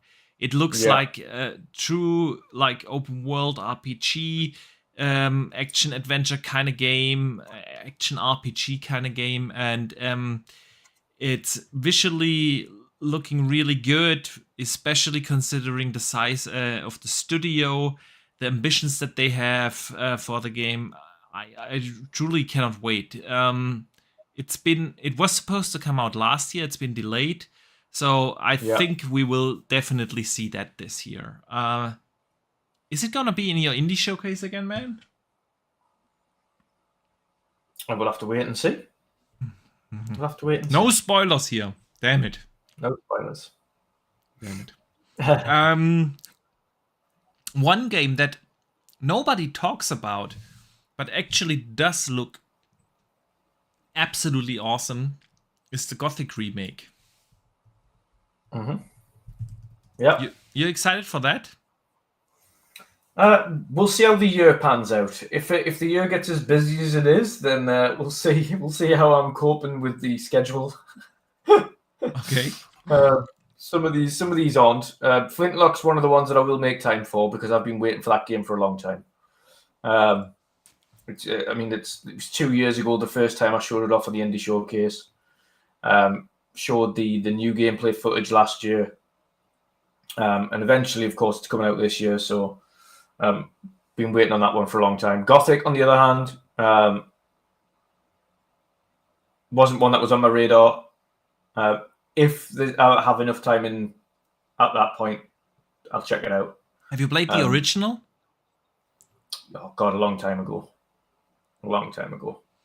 I mean, Gothic at its time was such an important game for the RPG genre. Yeah. It is Gothic 1 and 2 were absolutely phenomenal. They slightly lost their way with Gothic 3, following some mainstream trends at the time. But 1 and 2 were like absolutely important games for RPG, for the RPG genre. And this is not just a remaster or anything. I have the trailer on. I mean, look at this game. It looks absolutely phenomenal. And they also redid some of the mechanics, gameplay mechanics. The combat system is completely new. Even the quest system is new. They really modernized this one. I feel like this is, on the Final Fantasy VII remake level, where it's not just, we're doing this in a new code or paint, but we are really changing this game up and bring it to modern day era, make the combat enjoyable again, change some of the questing and everything, and it is really looking absolutely phenomenal. Coming out this year on everything, Xbox, PlayStation, and of course PC. So yeah, man, I cannot wait for Gothic. Another one that I am actually really excited for is Greedfall 2, which is coming this year. Yeah, that does look interesting as well. It really does. It does. I think the first one is such an underrated game. It's like an old school BioWare game, Yeah. And yes, it can be a little clunky, especially in the combat parts. You could tell that this is not a AAA production. But I can see past that, and it was a great story, great world building, great RPG system. It was just a super fun game and highly underrated. So I'm really looking forward to Creedfall 2. And after trailer on right now, it looks like it's gonna be a blast, man. Then we have no rest for The Wicked this year. Mm-hmm. Just announced at the Game Awards. Coming to early access soon. I think they said March. When it's coming to early access on PC. It's an action RPG from the makers of the Ori games from Moon Studios, and what they've shown looks like it's gonna be a blast, man. It's beautiful. It has this Moon Studio colorful art style to it, but it's a top-down bird eye view, eagle eye view action RPG, and I really cannot wait. Then we will get Star Wars Outlaws this year. Yes, which has been pushed back. Well, has it been pushed back? Or because how can you push a game back if you don't have a release date? I think the original intention was to release it much earlier in the year. And they've opted to release it in October. Yeah, I mean, so they're just giving themselves a little bit more time. We will see. Hang on, I'm trying to get the proper gameplay there up. There we go.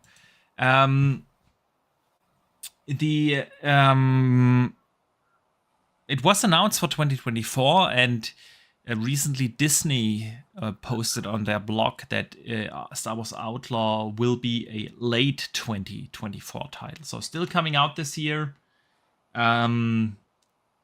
Visually it looks fantastic, but we always have to be cautious with Ubisoft and their game. Yeah. Because we all remember things like Watch Dogs, and we see massive downgrades. But what they've shown 10-minute continued gameplay last year during the showcase, and honestly, that took me by surprise, because it's not like a edited together, well edited trailer or so. Was really straight 10 minutes of gameplay, looked flawless, looks super fun. It's from the makers of The Division, which I loved. It's running in Frostbite. It's the first non-EA Star Wars game we are getting. And you will have seamless transitions from, being on the planet, going into space, to space battles. You can land on different planets. They already confirmed they will have a lot of original areas, but also some of the cult classics like Tatooine and other planets that you will be able to visit. It's like a Han Solo story. The character, you're not playing a Jedi. Yeah, you're playing like human without superpowers or force powers. Not as a Jedi, and it's gonna be like a Han Solo story. Yeah, you're this outlaw, and your companion is this little dog, and it looks fantastic, drop dead gorgeous, and looks like I'm gonna enjoy the hell out of this game, because I do enjoy Ubisoft games, and this one looks like a really good one. I don't know. What do you think? I'm really looking forward to it. I think it's going to be a different take on the Star Wars universe that we need. Yeah. Not just the average Jedi with lightsabers and stuff like that. Being an outlaw, being a bounty hunter, etc. It's going to be fun. It's going to be fun. It's going to be different. I'm looking forward to seeing and traversing the world and seeing what the story's all about. I hope it's as good as we hope it is. But again, I've still got to rein in expectations because it's a Ubisoft game. Just a little bit, not by much, but there's always those slight trepidations, like everybody had with Avatar, like everybody has with Assassin's Creed when they release. You've always got that one thing of, is it just Star Wars in a Ubisoft game? Is it just Avatar in a Ubisoft game? Is it just, you know what I mean? So yeah, I know exactly what you mean. Yeah. Let's hope it's great. It looks fantastic from what we've seen. I like the bounty system, the way they've got that overlaid on the screen and things like that when you go outside, and you've got a bounty on your head. From what we've seen, it looks great. I hope it holds up when we get it. Yeah. Yeah. Agreed. So what else this year? Test Drive Unlimited Solar Crown is going to. Yeah, I've been waiting for that for a while. I have. It's been such a long time since we've had a new test drive. Yeah. So let's hope it's as good as it can be. Test Drive was always a fan favorite. They pushed it back to give it more time to polish it and to get the game where it needs to be. So let's hope that extra time's done them good. But I am looking forward to seeing what that game's like when it does release. Agreed. Then we will get Visions of Mana this year, man. God, that's been so long since we've had that franchise. Oh yeah, way too long. I cannot wait for Visions of Mana. That's another one that's going to be day one. Absolutely. 100%. It looks absolutely beautiful. Like, I love the way how they brought it into the 3D modern era, but still kept the, charm of the originals. And it looks phenomenal. So yeah, I think that's about it for what we know so far. Are there any games left, Dutch, that you think we might see this year, first party, third party, that we don't know of just yet? Siki in the chat asks already about a new Assassin's Creed game, for instance, this year. Ooh, that's a good one. It's hard to know with Assassin's Creed because I feel like they might have already said there's another one this year if there was one ready. I don't know how far along Assassin's Creed Red is or Assassin's Creed Hex is or any of those. We've already had their pipeline, so we know what games they're making. They've already released Mirage, so do we see another Assassin's Creed after Mirage so quickly? I don't know. It depends on how far along those games are. I really want to see Red, but at the detriment of it just releasing because they needed to release a game. No. I'd rather wait until they were ready and have implemented enough changes to be differentiative in the series. Although what I have said for a while, though, is the whole Assassin's Creed thing to me, especially now they're differentiating into different laws and different mythos, like Valhalla, like Odyssey, like what was the other one? The Egyptian one.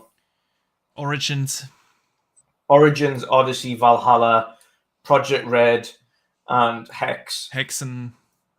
The only reason they retain the Assassin's Creed name, I think they should ditch the Animus. I hope they ditch the Animus. Yeah, definitely. The only reason they retain the Assassin's Creed name is because otherwise I don't think people would jump on them as quick. Yeah. Because it would be new IP. Otherwise, they realistically should just be new IP. They should just be, right, this is our new game, Valhalla. It's a Viking action open world game. This is our new game, Odyssey. It's a Greek action open. Like, this is really the thing that should go, as opposed to slapping Assassin's Creed on it. It's like the issue I had with Ubisoft just slapping Tom Clancy's name over the front of it. Like, yeah. These aren't Tom Clancy games. Like, The Division wasn't a Tom Clancy game. Like, none of these games had anything to do with Tom Clancy, none or his universe for that matter. At this point, you're just using it. The only reason Division was allowed to go ahead with it is because it had at least some form of realistic kind of potential to be a Tom Clancy game. Yeah. But then they started talking about the X Defiance, and they were like, no, you can remove the name off that because it has nothing to do with like the legacy of Tom Clancy or any stories he's ever told. So they did remove it, and they just called it X Defiance. Ultimately, I think they should do that with any non-assassin, original Assassin's Creed game. Like you had Mirage, that was the original Assassin's Creed. You had the original Assassin's Creed trilogies and Black Flag and all those things. So you had the actual assassins in those. Yeah. In Odyssey, in Origins, in Valhalla. The only reason it was an Assassin's Creed game is because you put the blade in, and then you happen to have a side companion that was an assassin. Yeah, that was completely out of place. Like you're not going to get some random Persian assassin walking alongside a Viking. Like it's like that's just going to be hiding around his camp. Like that's just not. Yeah. It didn't make really sense in that lore. Per se. Yeah. It was a fun, great game that I really enjoyed. But yeah, it wasn't like you were not an assassin anymore. Yeah. The thing is, with Assassin's Creed, I feel like Ubisoft is gonna move Assassin's Creed away from the Dunia engine and move over to the Snowdrop engine. Snowdrop. They've released Avatar, which is probably the best looking game this gen so far, at least up there in the top 3. Star Wars Outlaws running on that engine as well, looking absolutely stellar. And I feel like they gonna move. The good thing now about Outlaws for me is having seen Avatar look as great as it is, now I can believe that Outlaws absolutely looks like that. Yeah. Because now I know Avatar's proved the engine is capable of making a game look that good. So it gives me confidence, and I hope as well that you are right in that they move from the Junior engine and move it over to the Snowdrop engine, because that would be the best thing they can do for that franchise. And I feel that the franchise needs that because I mean, even to this day, but if you look at Valhalla, it looks at 4K. It runs at 4K 60 beautifully on the Series X. Some of the vistas, what they do with the lighting looks incredible. But as soon as you look at the characters and some of the textures and so on, it looks dated. The engine has had its best days.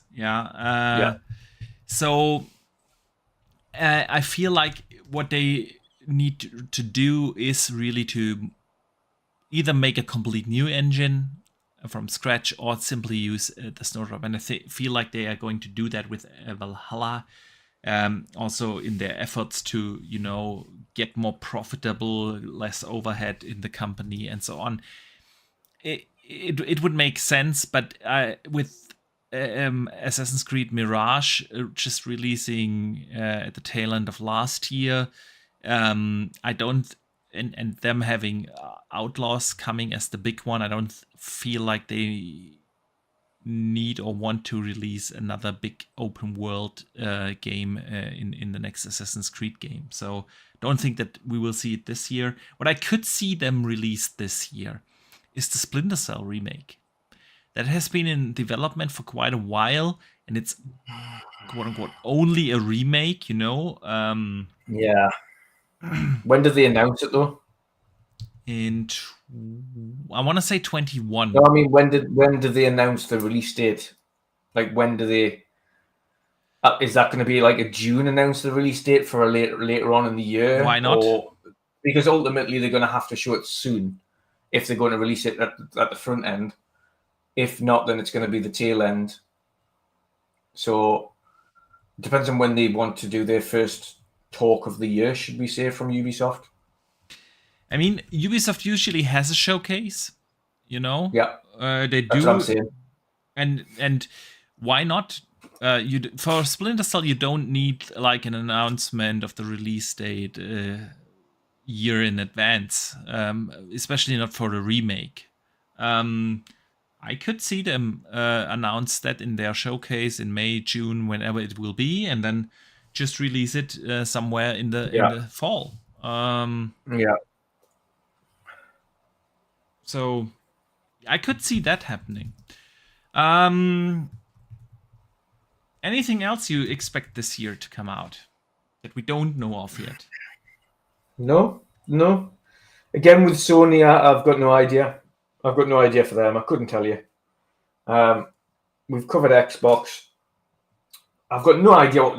Of course, Nintendo Switch 2 is expected this year. Yeah.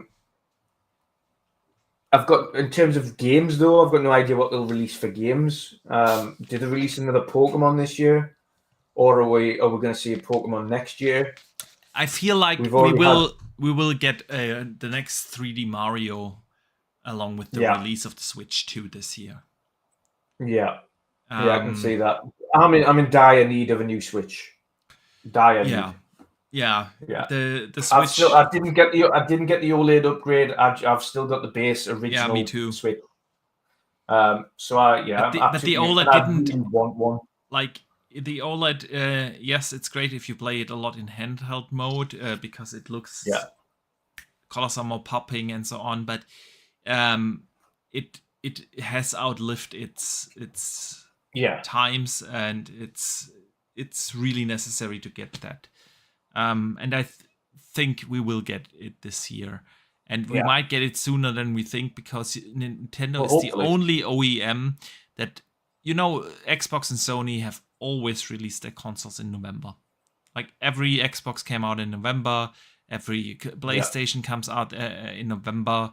And Nintendo has not done that. They are very comfortable with launching in May, in June, somewhere in that ballpark, and I expect them to do exactly that. Hopefully. All right, Dutch. So let's move over to the community questions then. Every Wednesday, you guys can write in questions either here on YouTube or on Twitter or on the Discord or wherever you want to write in and send us some questions or topics that we discuss here on this show. This week we didn't get too many, but we got a good one from Zeusarix. He actually wrote in German, so I have to translate, but he basically asks the questions that we already answered about us seeing a new controller this year because he's in dire need of a new Elite controller. I think we covered that, Dutch. So I want to move over to the question from True Iron Leg. What is your most anticipated game that you chance or know of coming this year? And Happy New Year. Looking forward to another great year of the podcast. First of all, thank you. Happy New Year to you too. And Dutch, it's a great question to close out this podcast where we discuss the entire year of 2024 or what we know so far, what we expect, and so on. What are your most anticipated games this year?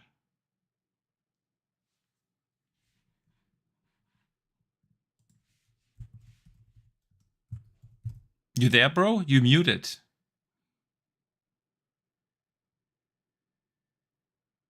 Whew. Sorry, I had to quickly dash for a second there. Can you repeat the question for me if you didn't mind? Absolutely. It's a great question from True Iron Leg to close out today's show because we talked about all the games that are coming and everything else we expect to happen this year. But he asks the good question: what are your most anticipated games that we know of for this year? Final Fantasy VII Rebirth, Hellblade 2, Avowed, absolutely. Eiyuden Chronicles 100 Heroes is up there as well. Towerborn's up. Having played Towerborn, I'm super excited for that game. Outlaws, I am super excited for that game as well. Again, with a proviso of hopefully it's good. It differentiates enough in the Ubisoft formula. Yeah. to stand on its own 2 feet.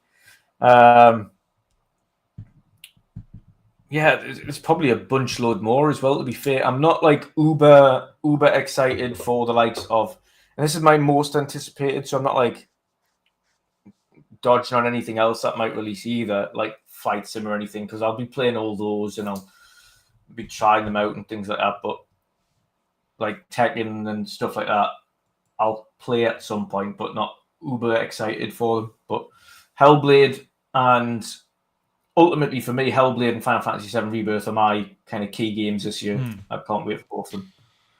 I mean, we talked about it. This is going to be a great year for games, and there are so many games. I'm super excited. There are smaller releases like Hollow Knight Silksong is supposed to come out. No Rest for the Wicked looks fantastic.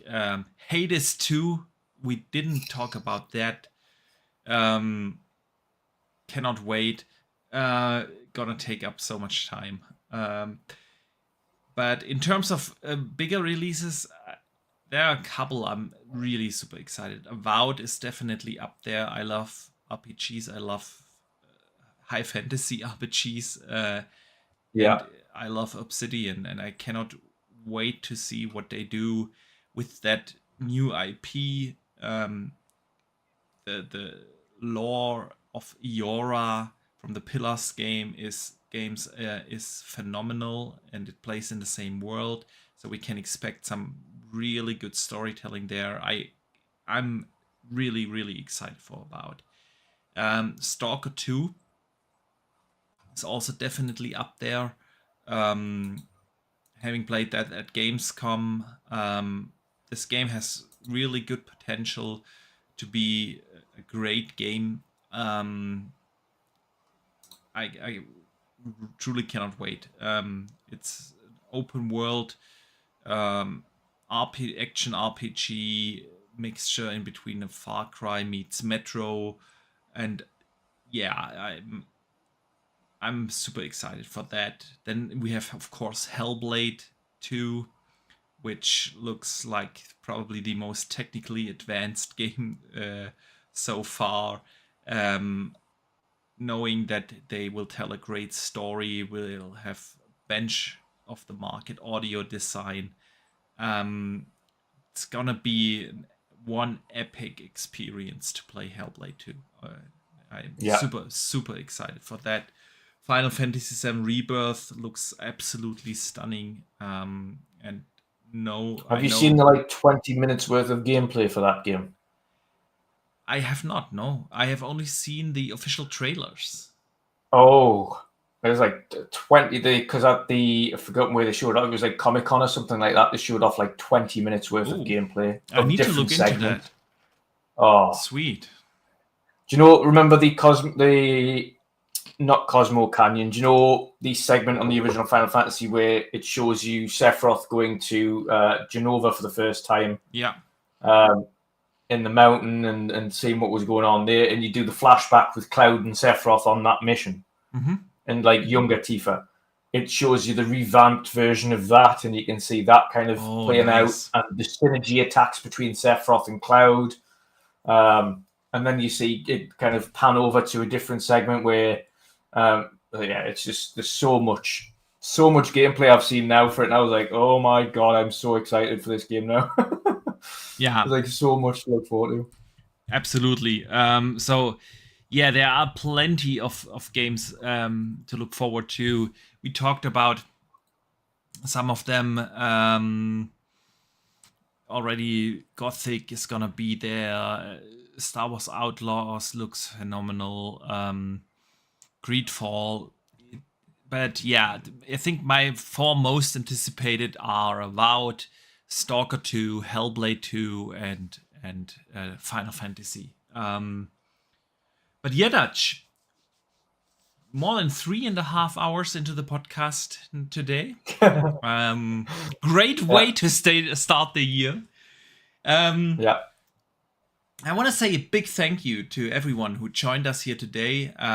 We had a blast discussing everything that happened in gaming in between the years, and of course, giving an outlook to 2024.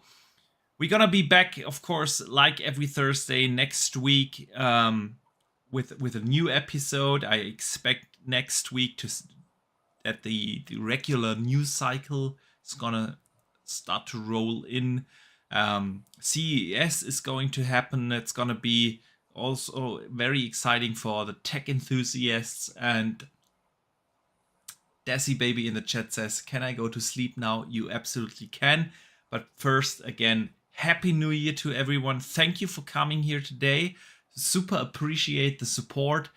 And Dutch, let everyone know what you've coming up in the next days and weeks. So I'll be back to streaming and podcasting next week. Back to the usual. I'm actually going to probably ditch Mondays and just do Tuesday stream, Wednesday podcast, Thursday here with yourself, Friday and Saturday stream as well. So I'm going to ditch Mondays, have Sunday, Monday off to just chill, and have 3 streaming nights and 2 podcast nights essentially. So yeah, that's what I've got coming in. Of course, as the year progresses, as the months go on, start preparing for the Community Indie Showcase in April. So do you have a date yet? No, not as yet. I haven't decided as yet. As I start to begin preparations, I will pinpoint an exact part in the April. It's probably going to be the tail end of April, to be fair. Sweet. All right. So again, thank you for joining us here today, and thank you to everyone who listens after the fact on the podcast services. If you made it to the end, super appreciate that. We will be back next week. Until then, play some games, enjoy them, and don't forget to game on.